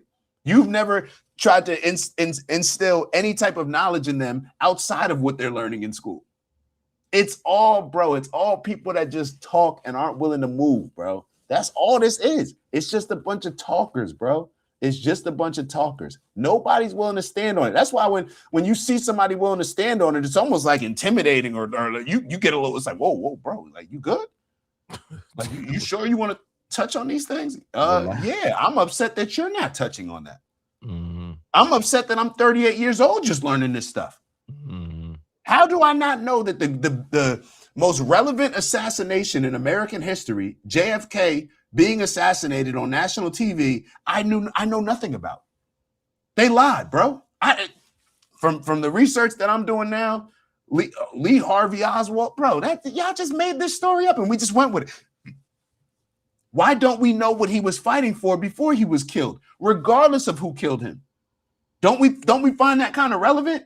If somebody killed me, wouldn't you want to know, like, yo, like, what was he talking about? Like, what was he into? Like, what happened? Like, you would want to know the context. How do I not know any context around the most impactful killing in American history of a president? But I know about the Holocaust. I know 6 million Jews died in the Holocaust. I know Hitler was an evil man. Matter of fact, I know so much about the Holocaust, I did not even know, bro. We talked about this before. I grew up not even realizing I did not know anything about World War II. I just knew the Holocaust. Yeah, I didn't know that millions of Christians died. I didn't even cross my mind. Yeah, there was more to that war than just that. Yeah. Yeah. It's like, well, why do we just focus on this little group? It's not Americans. Yeah. Like, how is this relevant? Yeah. It's like American history. Yeah, I'm like, but then you don't teach me about the president. Me nothing about the American that was history. Assassinated. It just doesn't make any sense to me, bro. It doesn't make any sense to me. And the reason why, it's because we were lazy. We were lazy. We just accepted things. And we also were cowardly in a lot of ways. We were cowards. So let me play this video of somebody who's not a coward, this is Martin W. Sandler, and he's speaking out about John F. Kennedy's death. Let's take a look at it. Mossad killed Kennedy because they were so upset. The Mossad killed Kennedy because they were so upset over what he did to Ben-Gurion. There's a very surprising series of letters between Kennedy and David Ben-Gurion, not only the Prime Minister of Israel, but the founder of Israel, in which they're very angry letters, in which Kennedy is saying to Ben-Gurion, I'm killing myself trying to get a nuclear test ban treaty. I've even got de Gaulle on board, and that's impossible. And you keep testing in Dimona. You've got to stop. And Kennedy threatens him. And he threatens him in such a way that Ben-Gurion resigns. And I will tell you, forget Lyndon Johnson, forget the CIA, forget Fidel Castro. The Mossad killed Kennedy because they were so upset over what he did to Ben-Gurion. The Mossad. Did you know about these letters, Glay? You see how Glay tried to get off the screen. Nah, I didn't. So let's take a deeper look at these letters, because these are some strong accusations. Okay. So for me, I'm like, hold up, I gotta go check out these letters. So I'm gonna show y'all exactly what I did, and we're gonna do it together. Let's see. Let me pull this up on the screen. I had an extensive convo with ChatGPT, and I said, "Yo, what are some of these? Like, what are these letters about?" So apparently, there was a bunch of letters that JFK wrote to Ben-Gurion. Hold on, let me read. Why do I always David Ben-Gurion? Yeah. So he wrote a bunch of letters, and guess what they were talking about? They were talking about what Mark Levin Ben Shapiro, and a lot of others, Laura Loomer, all these other people, Bibi Netanyahu, when they're trying to convince us that we need to stop Iran from getting nuclear weapons. Well, guess what JFK was trying to do? He was trying to stop Israel from developing nuclear weapons, who actually developed them by stealing our secrets. They stole our secrets, and this is our greatest ally. So here, JFK, the most significant death to our presidents occurred, and we don't even realize what he was fighting against before he was killed. We don't realize what he was standing on, what he was pushing. How are we not taught this stuff? Yeah, I never knew why. How are we not interested in this? And then as soon as he dies, Lyndon B. Johnson comes in president, and then it's just, and then what, 50 years later, 60 years later? Now look, now we're fighting and dropping bombs on Iran's nuclear facility when JFK was trying to stop Israel from having a nuclear facility. Look at some of these letters, bro. So this is, I'm gonna go through some of the excerpts from the letters. This is JFK to David Ben-Gurion. This is May 18th, 1963. I am particularly concerned by the Dimona reactor. The government's commitment to and support of Israel could be seriously jeopardized if we were unable to obtain reliable information on a subject as vital to peace as Israel's nuclear program. So the Dimona, I had to actually learn about that. I want to kind of, I may open this up in a different. Okay, so this is, I probably shouldn't have fast forwarded the Dimona, but I wanted to kind of explain what Dimona was, but because I didn't really know much about it, I was just looking this stuff up yesterday. So JFK demanded real U.S. inspections of Israel's nuclear program at Dimona. So that's where their nuclear program was. Damn, let me get back to, how do I get back to that? Hold on. There we go. All right, so yeah, I shouldn't have done that. I'm just gonna stay on the screen. All right, so that was the first one. So let's go to the second one. It is essential that these inspections, this is the same letter, later paragraph. So a lot of these are from the same letter. So I just want to be very clear in which one. So the same letter. It is essential that these inspections be sufficiently frequent and thorough so as to remove any reasonable doubt. To remove any reasonable doubt that Israel has nuclear weapons. And Israel has never even come out, to my understanding, and said we have nuclear weapons. They've never acknowledged that to us. Now, they may have acknowledged it. We've never had any of our politicians publicly acknowledge that, hey, Israel said that, you know, they got nuclear weapons. Actually, they address it, but it's known, but it's not anything that Israel has expressed. So failure to clarify this matter could have the gravest consequences for U.S.-Israeli relations. And this is why I say this sounds very Charlie Kirkish. What was Charlie Kirk saying? At the end, when he was going, talking to those people in his group chat, he was saying like, hey, I'm going to have to break away from the pro-Israel movement. If this isn't addressed, I'm going to have to break away. What is JFK saying in this? Failure to clarify this matter could have the gravest consequences for U.S.-Israeli relations. Let's keep it going. Let's keep it going. I must reiterate the importance of Israel's providing assurance that it does not intend to produce nuclear weapons. I must reiterate the importance of Israel's providing assurance that it does not intend to produce nuclear weapons. You can't produce nuclear weapons, which is what I've been saying the entire time. Why do people think that Iran can't have a nuclear weapon to protect themselves, but we just accept Israel having a nuclear weapon? Like Iran is committing more death and destruction in the region. Like, why is it okay? Like, how could Iranians, if you were the what is it called? The Ayatollah, let's say if you're the president or you're in control of Iran, could you like tell your people, hey, we can't develop a nuclear weapon, but potentially one of our greatest adversaries, you know, it's okay for them to, but we have to tell them and give them the assurance that we won't create it. Well, that sounds a lot like, well, I guess we wouldn't be considering, and JFK didn't consider at this point Israel an adversary, but imagine that.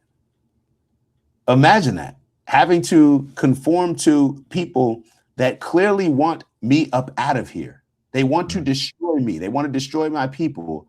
And I have to conform to their standards, not that they set for themselves, but because they have America, the biggest bully, right? Big Satan and little Satan, as Bibi Netanyahu says. I got to conform to that and say that I'm not developing any nuclear weapons. I would be a traitor to my people. Yeah, you're getting bent over. Exactly. And JFK wanted to stop countries from developing more nuclear weapons. He was across the board with it. That's my understanding right now. You know, just like I said, I just started diving into this last night. Let's keep going. Such assurances can only be credible if they are based on periodic inspections conducted by qualified U.S. personnel. So what was happening, U.S. personnel would go over there and inspect the nuclear sites or the sites, the MONA, and the Israelis would have, like, they would be prepped, and they would only show them certain things, and they would only show them certain things that they were allowed to kind of hide what they were actually building when it came to the nuclear weapons. So this is the final warning. Without such assurances, the U.S. government's commitment to Israel cannot be maintained. Yeah, that's enough to get you up out of here. One way or another. Like, you can't be, if you can't assure now, if I'm the head of Israel, oh, you can't assure our entire existence is based on you assuring this relationship. Yeah. So now you're threatening my existence. If America doesn't support Israel, then how are those other countries in that region going to feel about Israel? Yeah, they already ain't rocking with them. They already ain't rocking with them. But the only reason why they're not pressing the button on them or pressing the issue is because they know that America will destroy, will put their entire population underground in rubble, just like what we're seeing in Palestine in a lot of ways. Let's keep it going. After JFK's assassination, pressure disappears. Inspections become staged.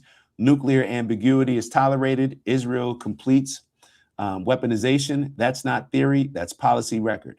What these letters prove. They prove JFK believed Israel was pursuing nukes. He did not trust Israeli assurances. He was willing to condition U.S. support. He personally escalated the issue. So they go on and prove. So this doesn't prove that, obviously, what the historian said. The historian's making a claim that Mossad killed JFK. So it's not going to have, it doesn't have those assurances. It just doesn't have the facts to that right now. So then I put up that picture that I used for the thumbnail, and it says the image is real, historically important, and often misunderstood. So let's ground it carefully. This is what JFK actually meant by peace, according to ChatGPT. There was 3 concrete pillars. Nuclear non-proliferation. Kennedy believed Middle East peace was impossible if Israel became a nuclear power. Glay. Kennedy believed Middle East peace was impossible if Israel became a nuclear power. He pressed Israel on Dimona. He demanded intrusive inspections. He explicitly tied U.S. support to nuclear transparency. 2, balance, not automatic alignment. Unlike later presidents, JFK did not believe that U.S. interest equals Israeli interest by default. He pursued arms restraint, diplomatic balance with Arab states, a regional equilibrium model. Obviously, that's not something that Israel would love. Palestinian refugees. This part is rarely mentioned. Kennedy supported compensation, reparation, or repatriation. I'm not sure I've seen it spelled that way.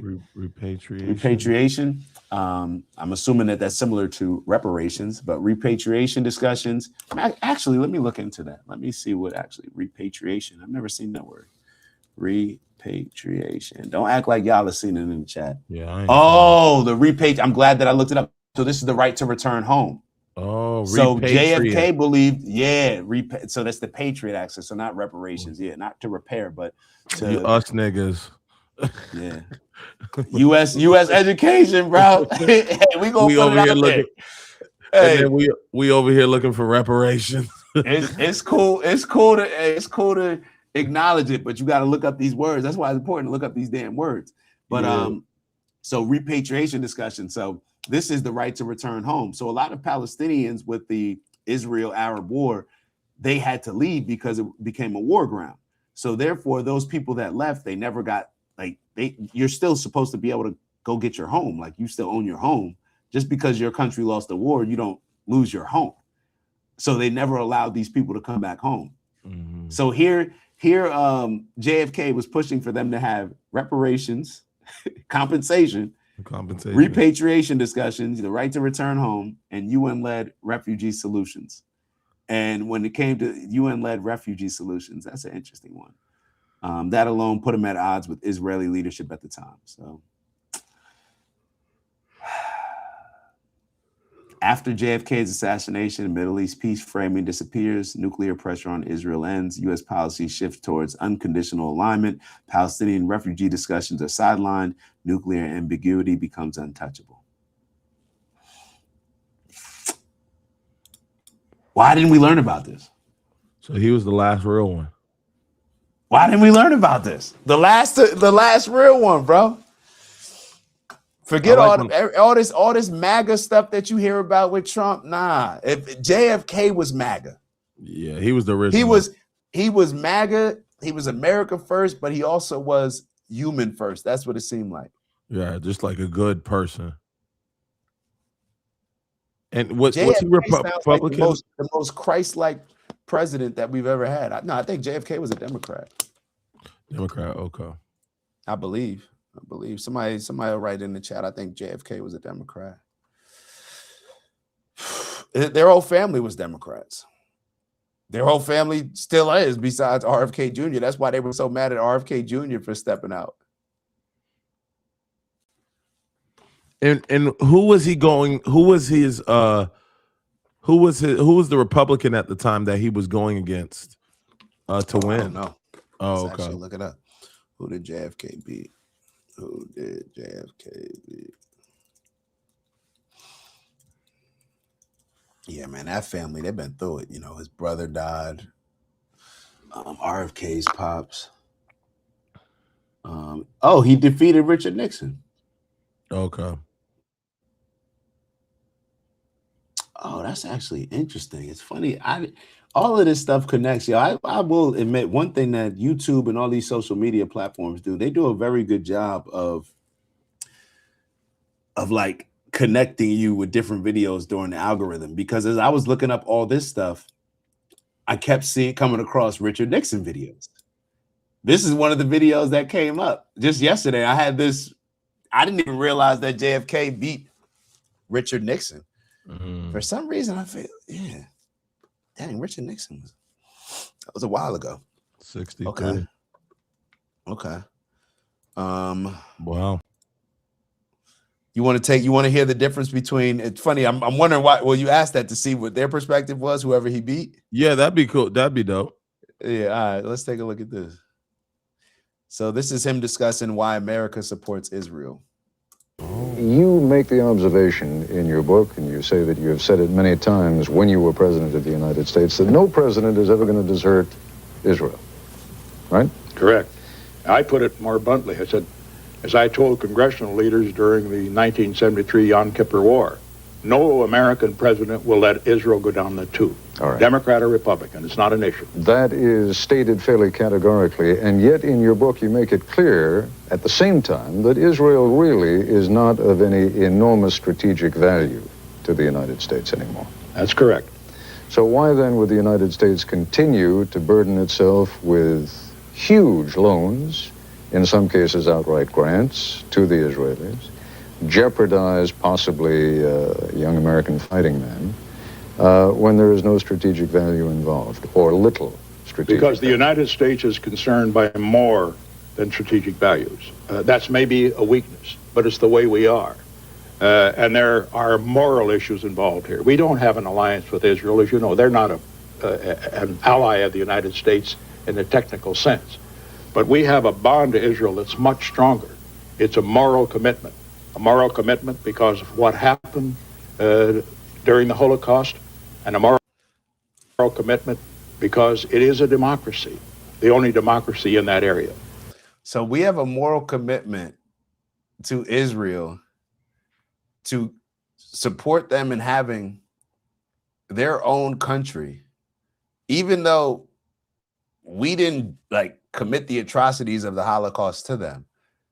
I'm almost feeling like, shoot, as a indigenous American, I'm like, what's the moral obligation? Shit, I want me a state. I don't even need a country. Give me a little state. Right. Give me some land. Shoot, we still trying to figure out this 40 acres and a mule, but y'all feel a moral obligation to kicking Palestinians off of their land and giving Jewish people it? Like what? That's not even y'all battle. Like what? Oh man, Epstein must have got Richard Nixon. They must have got him. It was Epstein, and then he took the reverse aging. I think they had this in the Epstein files that they were drinking like blood or something like that. I could be making this all up, but they got the reverse aging. So that's how Epstein's been here for a very long time. He just was reverse aging. So yeah, Richard Nixon's probably in them Epstein files. Now let me stop. But I just don't get it. And then they always try to make this a moral thing. Like, what is so moral about what's going on between Israel and Palestine right now? What is so moral about it? What is so moral about kicking people off of their land and justifying it based on, it was written in the Bible 3,000 years ago. They were talking about descendants of Abraham and whatever else. And, these people, they raised their hand and said, that's us. So, yeah, we just gave it to them. And I'm still paying rent. All right, let's keep going. And under the circumstances, that is why American presidents and the American people in the future will support all out the survival of Israel if it's attacked. You've always been a very tough, pragmatic man. And I just wonder if you were the president of Israel and you heard Richard Nixon talking that way, or for that matter, heard any sitting American president talk that way, and say, but there's really no strategic value anymore, how much faith would you place in that kind of a moral commitment if push really came to shove? If I were the president of Israel, I'd put a great deal of faith in it because of the track record of the United States, and also because he would know that that is the way the American people are. There is no doubt whatever of our commitment to Israel. Dang, you speaking for the people or you speaking for yourself? Golly. What were you speaking for? Damn, they was tapped in for a minute. Yo. Yeah, Who are Steve, you speaking for? Yeah. See, okay. So Steve, you brought up a good point. This is the one that the boxer was talking about. I remember Ryan Garcia. Yeah, the Bohemian Grove joint. That was what he was talking about. He said he was up over there and they was eating people and worshiping some satanic burning fire, sacrificing kids and all that type of shit. He said that, and that's when, I mean, you know how many kids go missing in America every year? It's a lot of them. They got to be going somewhere.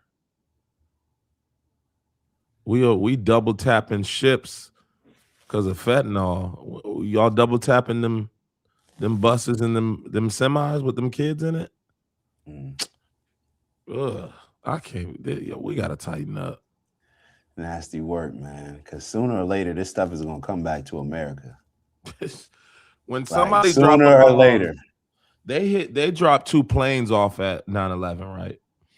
Soon it's gonna be some big shit. Well, I'm not saying that was. It depends. A lot of people say it was on. Yeah, it's debatable, but go ahead. Well, oh yeah. Okay. But it was what there were a few. One hit it was the one like near the Pentagon. It was obviously the Twin Towers.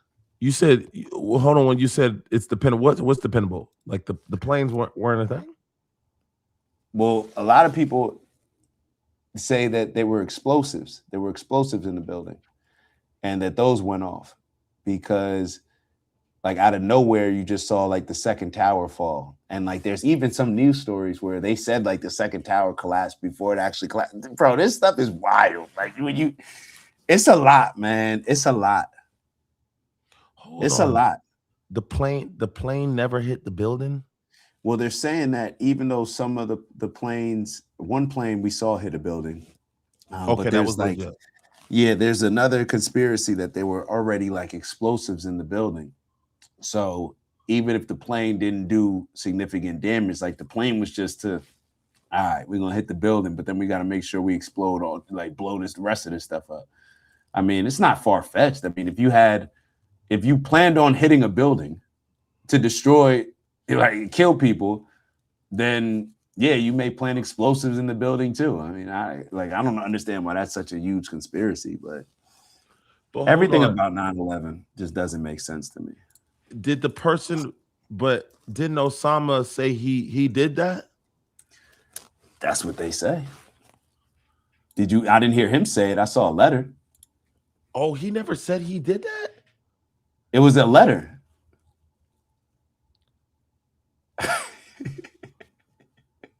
It was a letter. That's what I said the other day. That's what I'm saying. I'm like, yo, he wrote a letter, but I don't even know if like, because it's like something happens and then oh yeah, this group took credit for it. This terrorist group took credit for it. Like all of this stuff could be playing, like all of this stuff they could be playing in our face with, bro. Like we act like, oh, just the Democrats and Republicans are working together. What if a lot of these other countries are working together too? You know what I'm saying? Like, what if we're working with other? We don't know, bro. We don't know. We don't know. So it was 4 planes in total. I just looked up. So it was the North Tower. One hit the North Tower of the World Trade Center. One hit the South Tower of the World Trade Center. One hit the Pentagon. And one didn't make it. Yeah, that's the one in Pennsylvania that crashed in the field. But there's a lot of conspiracies around that one. That's with the whole dancing Israelis and all that other stuff. I'm not sure if you're familiar with that stuff. No. You're not familiar with the dancing Israelis? No. So apparently there was a group in Jersey, like witnesses saw people recording, like I guess what was getting ready to happen or what happened or what getting ready to happen. It's kind of all alleged, where they were like on a cliff. You know, in Jersey, you could see New York, like right across, you know what I'm saying? It's just across the water. So they were stationed and kind of set up with like a camera or something like that. And when they went into their truck, they had recording. Let me actually, hold on. I got you. Hold on. Briefly describe the dancing Israelis, because I don't want to speak out and say anything factually off, but we'll ask ChatGPT about it. But basically, a bunch of these Israelis were seen dancing, watching 9/11. That's the claim. So it says the dancing Israelis refers to 5 Israeli men who were detained by U.S. authorities on September 11, 2001, after witnesses reported them celebrating and filming the World Trade Center attacks from a parking lot in Jersey. So this is what is documented. They were seen taking photos and indoor video, and appearing to celebrate the towers burned. They were stopped and detained by police and the FBI. They were investigated for weeks to months. No charges were filed. They were deported to Israel for visa violations. And one later appeared on Israeli TV saying that they were there to document the event. Oh, so they already knew. A lot of people believe that there was a lot of people that didn't show up to work that day. There was a lot of people that did not show up to work that day. Have you ever seen the show Billions? I know what you're talking about, but no, I never got into it. It's kind of like how Billions starts off with, where this guy just didn't come to work that day with a World Trade and all his partners died, and then he ended up taking over. But nothing to do with what we're talking about now, but it's just kind of like a similar story where a lot of people didn't go to work that day. There was like, I think it's known now and pretty much accepted that there was word that something like this was going to happen. They were following these people, Glay. They were investigating the pilots. They knew that they were in America. They were on the list. Like, they were investigating these people. Oh, already before they hit the plane. Yeah, the CIA, FBI, whatever government agency, they were investigating these people. They were investigating these people. But why they kill all those innocent people? What did they do? Well, you heard what Gaddafi said. You ain't never hear what Gaddafi said about it? Hold on. You know, I'm new to the Gaddafi train. I like him, though. 9/11. And I gotta, Gaddafi is an interesting person. And be careful with that too. I would say I don't know enough about him, but I know that a lot of people say that there were some evil things that he was doing. But as far as why we didn't like him was because he was trying to seek independence with the banking system and wanted to unite African nations. Now I don't know about all the other things that he did that were negative, but when I talk about him, it's mostly focused on those things. So you know what I'm saying? I don't know enough about him to sit here and say like, yo, he was a good guy or this or that. But I do believe that the only reason why we justify going after him is because he wanted to bring about some independence for for Libya. Now, Libya was a country where they were paying for your education. They were doing a lot of these different programs. You turned a certain age, I believe. Everybody got a house. So there was different things that they were doing in Libya, but I don't know enough to say like whether or not like he was a good person or not. I just don't know.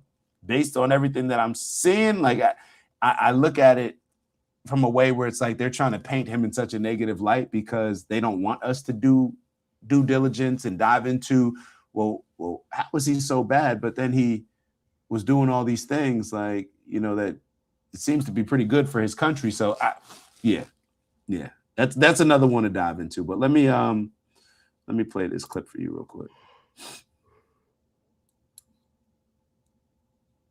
Hold on, I don't want the music in the background. Boy, yeah, that Chris Brown. Nah, it's gonna have it. Is this the is it on the screen, Clay? I'll put it up. All right, good luck. Yep, it's there. القاعدة وين هي؟ Where is القاعدة؟ القاعدة هنا في نيويورك. القاعدة يصير نيويورك. من هو بن لادن؟ هو زي بن لادن. He committed a heinous act. هو بن لادن عملها. بن لادن made this heinous act. You don't think what Osama bin Laden did was wrong? هل هو كان في إحدى الطائرات اللي ضربت الأبراج؟ Was he on board one of those aircraft that hit the towers? But he took credit for sending them. لا هذا شيء ثاني لكن. This is another thing. يعني ما أعتقدش الآن بين يدينا حكم قانوني ضد بن لادن بهذا الخصوص. I don't think that in front of us we have a court sentence vis-à-vis bin Laden or in this regard. يعني الإرهابيين اللي ضربوا نيويورك ما هوش أفغان. The terrorists who hit New York are not from Afghan. They're not Afghani. ما طلعوش من الطائرات من أفغانستان أو من العراق. They did not use the airplanes or take off from Iraq or Afghanistan by airplanes. من مطار كندي هنا. They flew from JFK airport here in New York. وهو العمل كله حصل داخل أمريكا. The whole action was done here.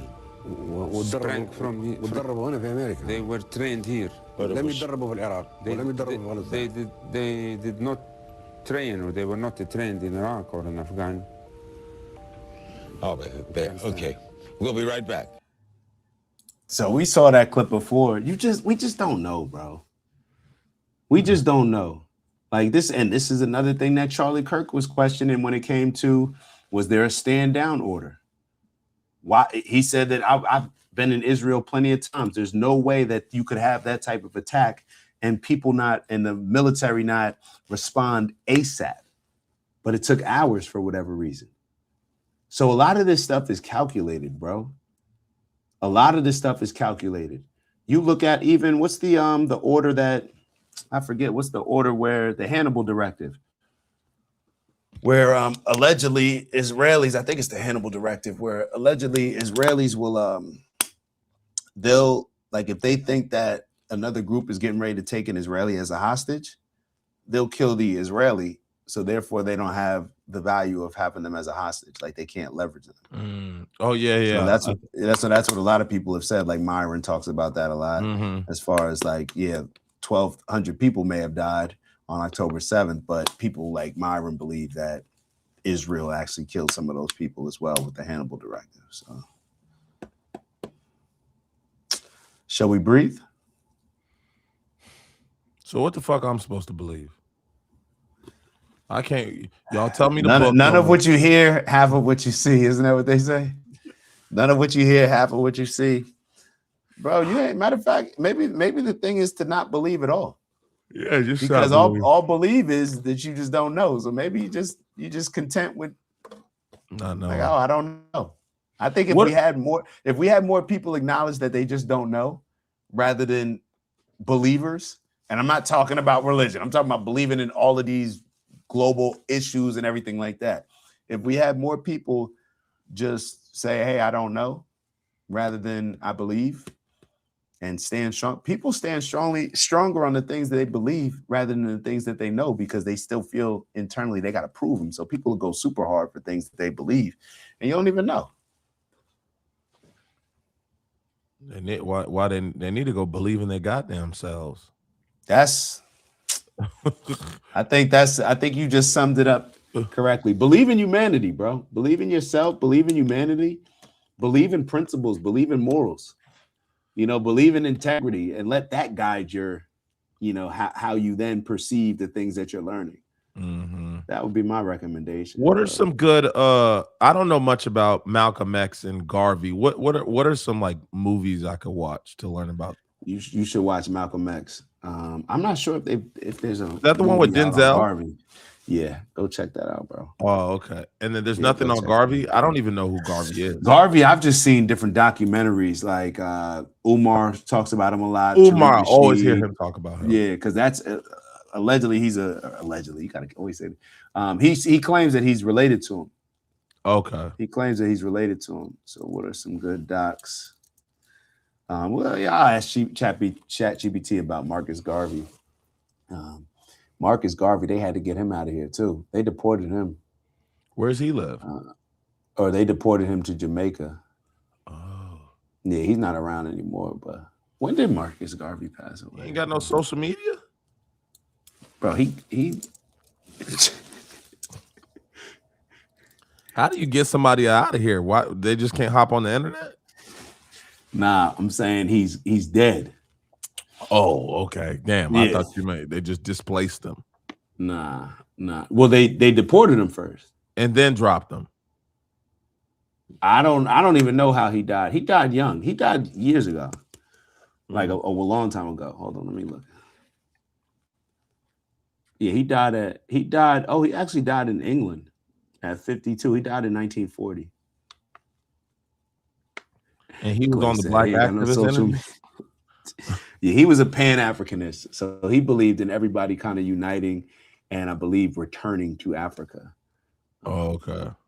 Yeah, but while he was in America, bro, they had a movement. Like he was you look at some of these old photos of Marcus Garvey. That's why they feared him, because he was able to unite people.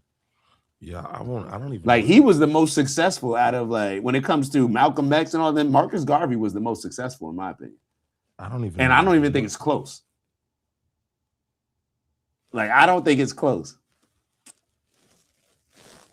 I don't even know. Marcus Garvey was the most successful. All these leaders that we hear about, all this, that Marcus Garvey was the guy. Bro, can you imagine this, bro? This is kind of wild. He died in 1940, right? In the UK, which to me is not that long ago, because considering like our parents was born in like the 50s. He was born in 1887. Yeah. Is that right? Is my math wrong? Oh, I didn't know you were doing math. I thought you were just telling me. I didn't even hear the math. I thought you were just telling me he died in 1887. It says he was born August 17, 1887, and he died June 10th, 1940. But just the sheer fact that somebody was born in 18 anything just sounds mind-blowing. Mm-hmm. You know what I mean? You're asking what age was he when he died? No, I'm just saying, like, our parents were born in the 50s and 60s.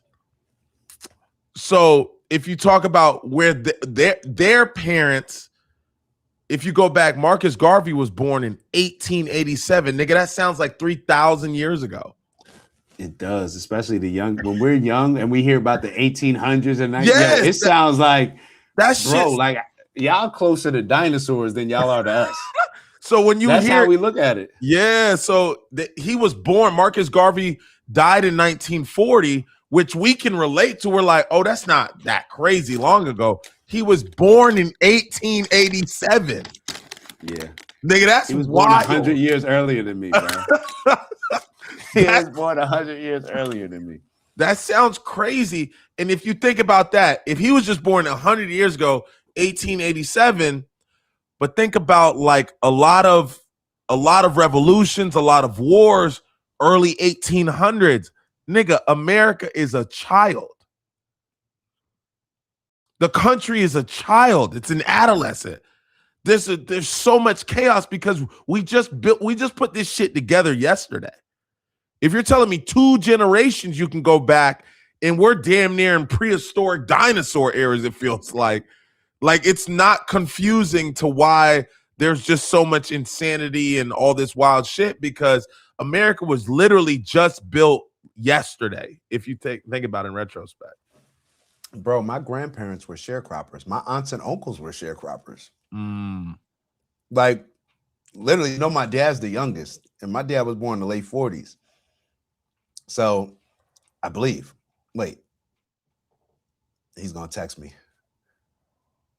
Yeah, I think so. Yeah. Or maybe early. Yeah, I think it was whatever. He'll text me. Dad, shoot me a text.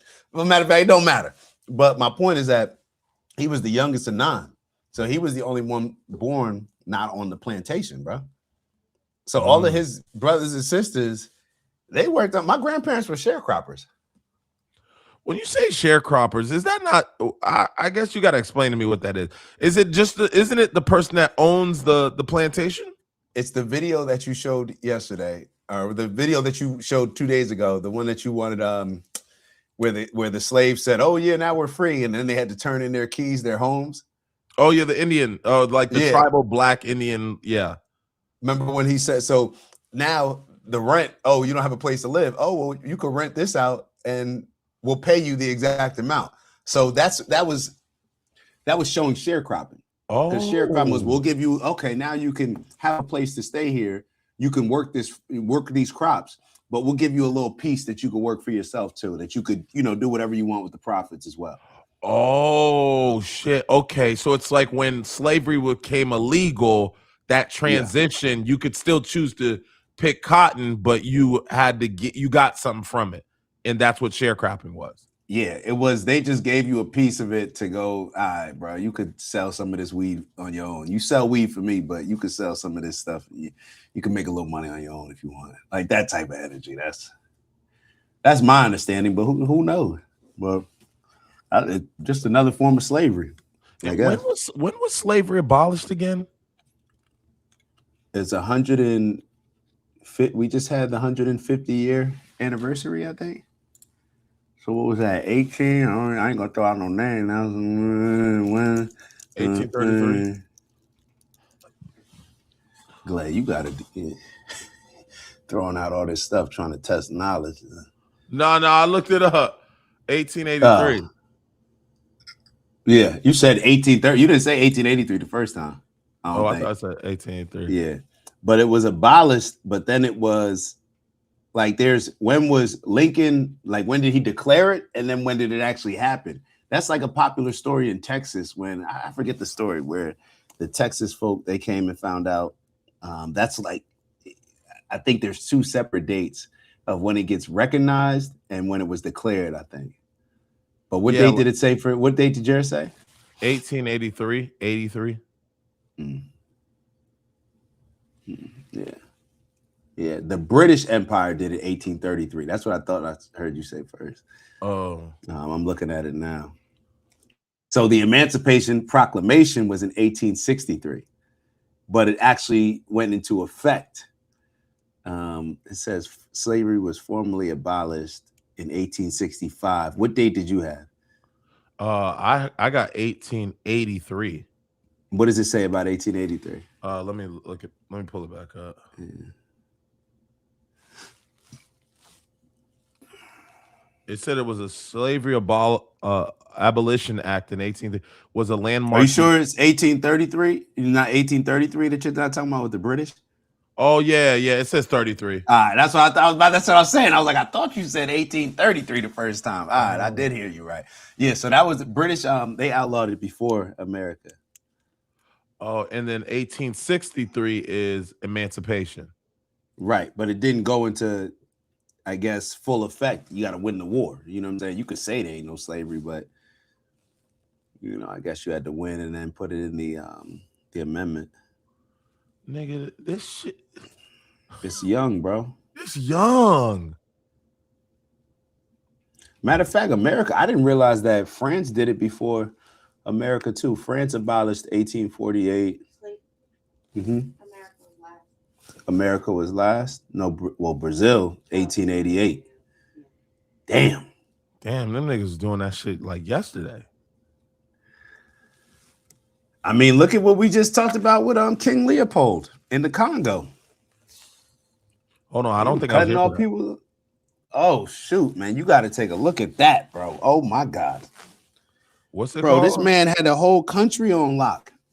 King Leopold. Oh God. And then it turned over to Belgium. Yeah, I was right with my dad the first time. It's funny. I always, hey Dad, I know you listening. I always remember it based on because I knew it was either the same year or the year after. I think that Uncle Dobie did his thing. Yeah. But yeah, bro. King Leopold. Yeah, it's how we got to figure out humanity, bro. We got to figure out humanity, and we already figuring it out because we got the family here. We doing what we need to do on our end, and we just keep applying pressure, bro. That's all this is. We just keep having these conversations, and it's not about bashing one group or not, bashing another. It's not really about that. It's just we need to be informed because clearly a lot of us have been complicit in allowing a lot of these evil things to happen throughout the world. So without playing the blame game, we just need to fix it. We just need to become better humans. We need to reestablish cool, yo. That's what I think we lost with JFK. Like JFK, think about if it was still cool to have some of the views that JFK has. Like nowadays, it's cool. Like we just accept it as like Ted Cruz thinks it's cool to say that he became a senator to serve Israel. Like it's like, wait, what? And that's what's been. It's like that's what has been the new cool. And cool determines how we accept certain things, how we look at certain things. But yeah, you got anything to add, Maya? So is slavery against the law all over the world? That's a good question. I don't know. I mean, I'm sure slavery exists, bro. It's all, man, shoot, slavery's not against the law in America. If you in prison, you could, like, that's slavery. Yeah. Like, literally, I think that's, like, does it say it somewhere or something like that? It's against the law if you're not imprisoned, but yeah. King Leopold was the guy that chopped the arms off. Yeah, bro. Wow, man. Like, wow. Yo, but why does he have so many statues? You see a bunch of statues? Like, I'm just going through the images of King Leopold, and it's just like statue after statue after. I mean, he probably made a bunch of people rich, bro. He was pushing that when rubber became such a big product, they went over there. So he was, I mean, they would use rival African gangs. So it wasn't like it was just white people. It was, King Leopold, maybe the people at the top were white. It was like a slave system. And then you have, your army, your military. I believe that was mostly black people. There was a lot of wild stuff going on. I think there were a lot of cannibals stuff out there. They were eating people. So he would get like the most vicious tribes to be his military. Yeah. Oh, so we out of pocket still. Yeah. The world, it's just a lot of corruption in the world, but we're gonna figure it out. We're gonna solve it without a flood. We're gonna solve it without a flood. That's the goal. We're gonna solve it without a flood, bro. I don't want no flood, bro. And I mean, I can understand. It's one of those things. I don't want it to happen, but if it did, then I understand why you did it. But bro, please, big bro, please don't. Give us some more time. We got to figure this out. We got to figure this out. They said there's an estimated 50 million people are living in modern slavery on any given day in 2021. Yeah. 1 out of every 150 people in the world. Damn. Afghanistan, Algeria, Argentina, Australia, Bangladesh. Argentina and Australia? I don't know why that sounds crazy to me. Cambodia, Australia, Cameroon.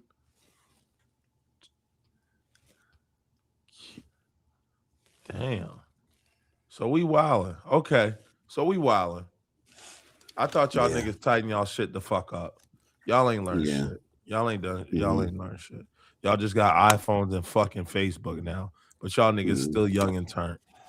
Yeah. Yeah. Portland said it's gonna be a boom, not a flood. Hey, it's gonna be a nuke. That's what it's gonna be. And when it is a nuke, I hope they don't blame God.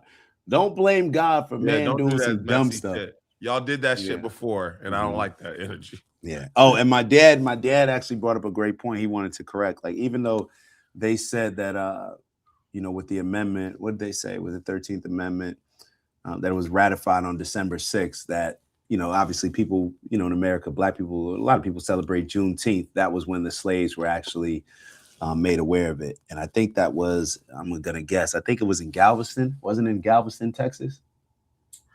With Juneteenth? Oh, yeah. Juneteenth was Galveston, right? Yeah, I think that's when the slaves actually found out, like, oh, shoot, yeah, we free. Like, a word. Yeah. Yeah. And that was yesterday. Honest, I'm gonna be real, man. We'll say that for month. We'll say that for maybe another day. I just can't see God flooding the planet, bro. But I just can't see that. I just can't see an angry parent getting so angry with their kids that they just decide to just flood it. We would look at that. If somebody did that right now, we'd look at them as evil. Like, yo, this kid just can't get right, man. I can't see God making some of these niggas. Well, that's if you give God. I don't blame God for that. Well, no, hold on now. You can't take the good with the bad. I don't blame God for anything. That's just humanity. Yeah, I think people just make decisions. So me, I look at it differently than most people. I don't blame God. That's your free will. You doing what you do. Don't blame God. But we're just so accustomed to that because when some niggas get up there and receive they awards, just want to thank my Lord and Savior Jesus Christ. You know what I'm saying? That's what we're accustomed to. But I don't blame. Look, man, I'm just out here. I'm just out here trying to figure it out, bro. We all trying to just figure it out. Let's get to this breathing, bro. Let's get to this breathing. Yeah, I got you. Hold on. So for a lot of y'all that weren't aware, that maybe didn't tap in yesterday, first and foremost, do us a favor, like. That's going to help boost the algorithm before the most important part of the show. The sun is starting to come up over here. So, all right, that's good. I was hoping I'd get a little nap. We'll see. We'll see. Maya, where's my breakfast? Crazy, bro. All right, well, let's get into the breathing exercise. So do me a favor, like.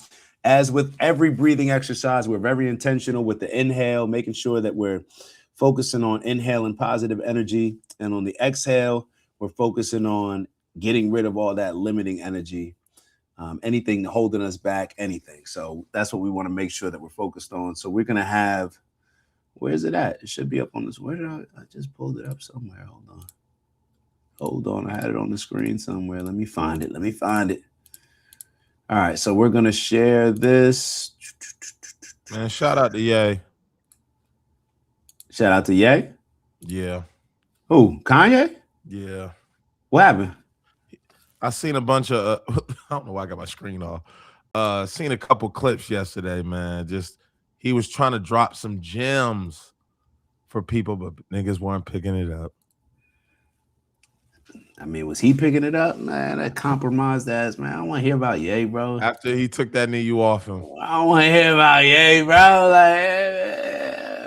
Like, I mean, I'm just kind of just clowning, but nah, he did what, I mean, you know what bothers me about Ye? Like, you got to be responsible enough to deliver the information in a way that you're not going to put yourself out there. Like, you can't just emotionally get so angry to now you're lashing out and saying you love Hitler and like hail Hitler, like all this. You know, you can't do that, because then you're going to get in a position where you're not built to handle all the things that are coming with that. So you could just express the same information, but do it in a way that people can't now call you crazy based on how you're expressing it, bro. You know what I'm saying? Because now you're apologizing for stuff, and we don't even know what you're apologizing for. Should we just, everything that you said was wrong, or everything? Like, what exactly are you apologizing for? So, whatever. So, let's get this breathing. Who do you like? Who do I like? Yeah, like who's left? I don't really like. It ain't about liking. I can get certain game from a bunch of different people, bro.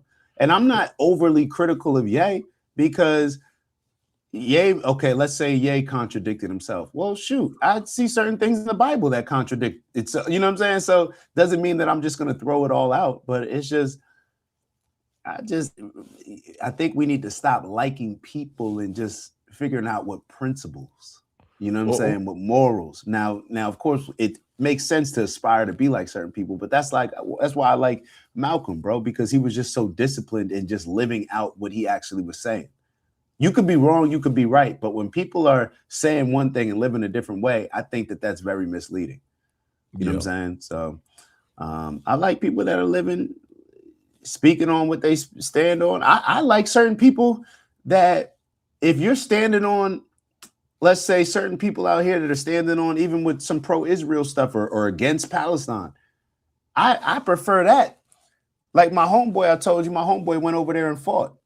I clearly think it's a genocide, but I respect the fact that I guess he went over there and he stood on what he believed in. He just ain't over here talking about it.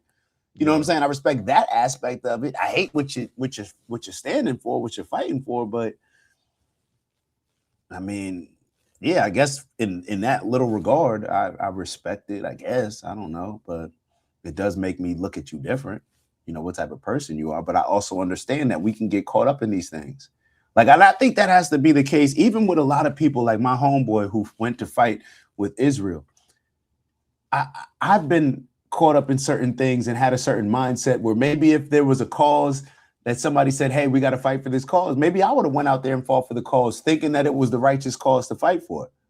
You know what I mean? And I have to also take into account, like, yo, my boy, just like I was indoctrinated to see the world in a particular way, clearly he was as well. So, you know what I'm saying? Like, yeah, because he was rocking the hats too for a little bit. I still rock the hats, bro. I told you I'm still Jewish. Abu Han was on here ripping me yesterday, bro. You missed it. Oh, damn. He was like, I was to the point where I had to address it. I'm like, yo, Abu Han, you know that I'm not really like BK's just like he's clowning, but like I'm not really Jewish. Abu Han really thought that I was. I'm like, I'm everything, bro. I'm everything. I'm everything, man. I am everything. I just lean into different ones at different times based on, you know, different lessons that I need to implement.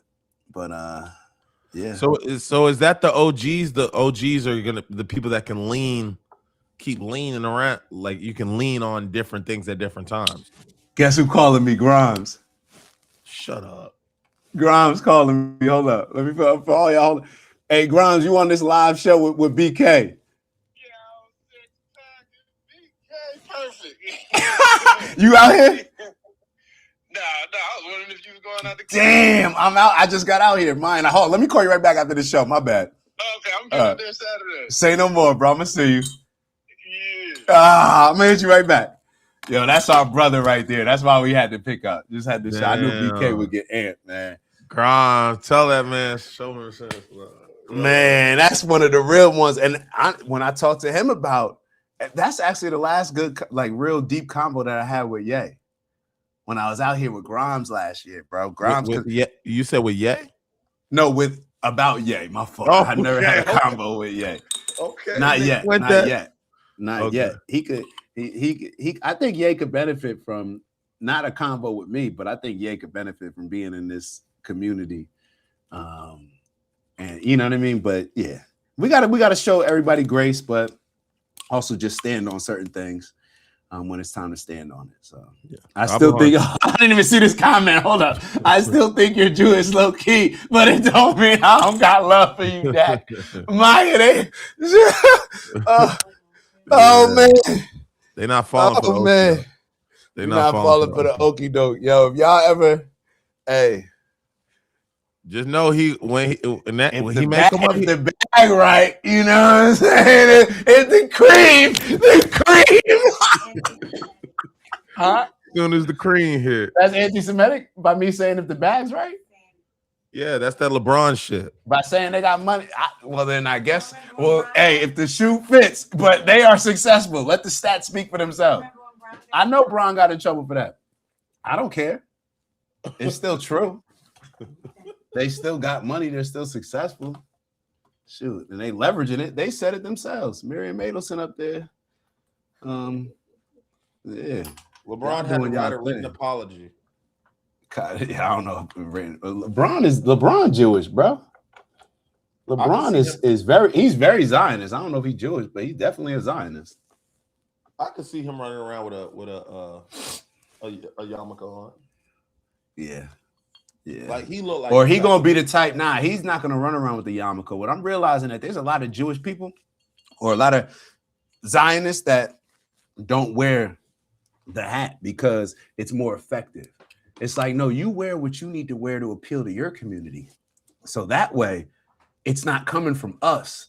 It's like showing those people that okay, they could have this stance or this perspective on this particular thing. That's why it's so important for them to get a lot of these Floyd Mayweathers or Meg Thee Stallion regarding the Democratic Party, or you get a who else has come out here? What black person has jumped out the window with a lot of this stuff? Jumped out the window. I don't know. No, what's the name's the worst, bro? Mayweather's the absolute fucking worst. Yeah, Mayweather was disappointing, bro. That's my second favorite athlete of all time, and I'm in disbelief that I saw him standing with he had that whole he had like this on. He had this on.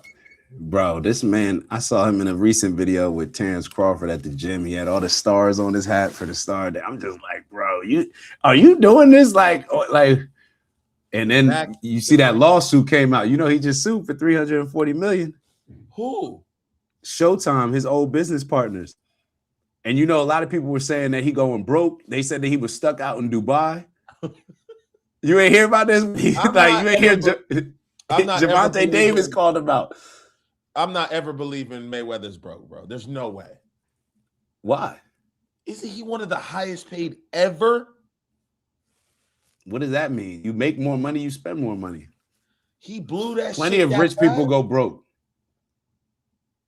Well, I mean, if your expenses are like you were making that money before, let's say, what did he make? Like he probably made over $1 billion, like $1 billion. Let's say he made $1 billion. All right, half of that's going to taxes.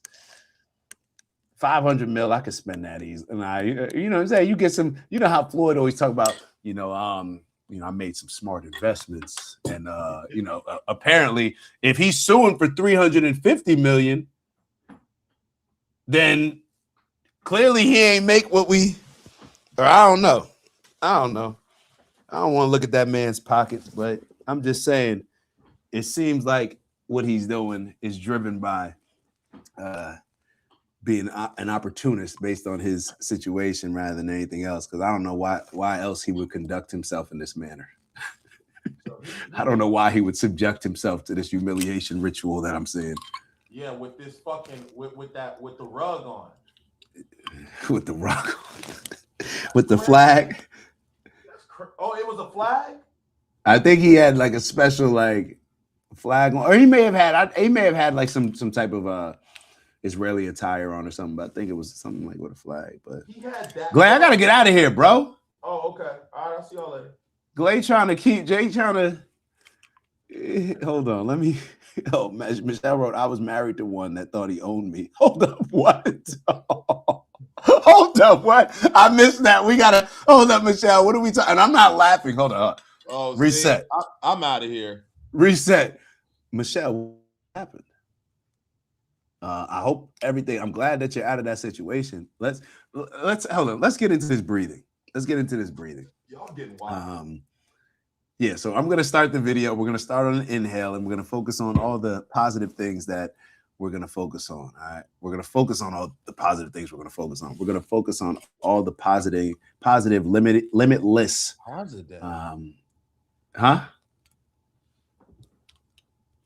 My pronunciation. Did you say something? My fault. I thought he said something in the back. All right, so we're gonna start the video. If you need to look at it, cool. And once you get the rhythm of it, you don't really need to look at it, but we're gonna go through it 4 times. So start your inhale now.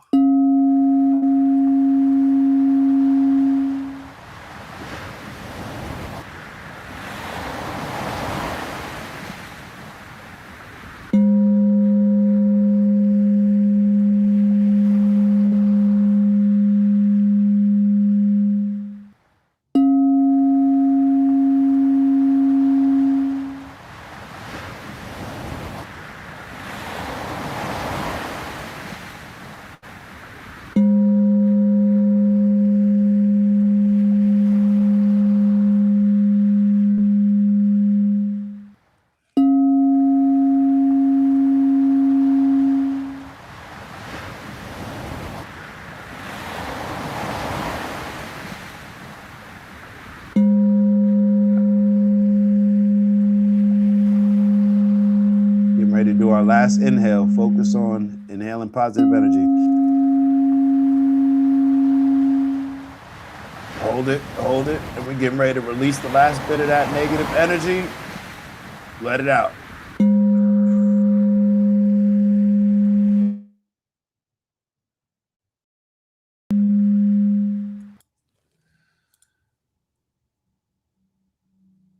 Let's elevate on purpose, man. Let's become better leaders, become better followers. Let's think about what are the things that we can improve on internally, so therefore we can project that energy externally and just spread more positivity to the world. Let's give grace where it's necessary, and let's not give grace when it's not necessary. let's not give grace when it's not necessary. Or let's not give when it's necessary to not give grace. Don't give grace, because both it's balance, right? This is where the balance comes in. Hardest thing to do. Strength and honor, onward and upward. Get to the bag, man. What are the things you're gonna focus on to make sure you're on the right trajectory as you're living in your purpose, striving for that purposeful abundance, making what we like to call that personal legend, that impact on the world. The things I focus on: peace, love, happiness, health, wealth, and integrity. And of course, got to add that balance in there. Give me that sprinkle of that perspective, Clay. Yep. Everything is based on perspective, man. Matter of fact, maybe it's just perspective. Maybe that may be I may just leave that in my bag. I don't know. We'll see. All right, Clay, take us out, man. Yeah, so leave the cream. Leave the cream in my bag. Cream. If I pull up with this on and this, you know what time it is, and this joint pushed to the back, just know the cream hit. And I had to what push to the back? What you mean push to the back? Huh? What you mean push to the back? Maybe rolled up, and then it just maybe pushed to the back, like right here. And that's what I'm on. If the cream hit, I'm on that. That's what I'm on. Okay, so y'all ain't got to wonder if I switched up. I'm telling you, I am. The same way Dak say I am is the same way I say I am. We got a balcony. I am switching up. So if the cream hit, so y'all have a good weekend. Oh, it's Thursday.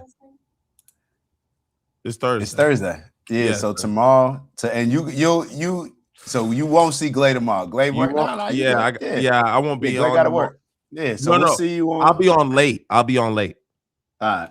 Yeah. So we'll see you. I'm gonna be here for the closers. Say the good, juicy shit for towards the end. I got you. Yeah. So that's all I got. But yeah, y'all don't be Mayweather, man. Don't do no sucker shit. But if the cream hit, we gonna allow grace.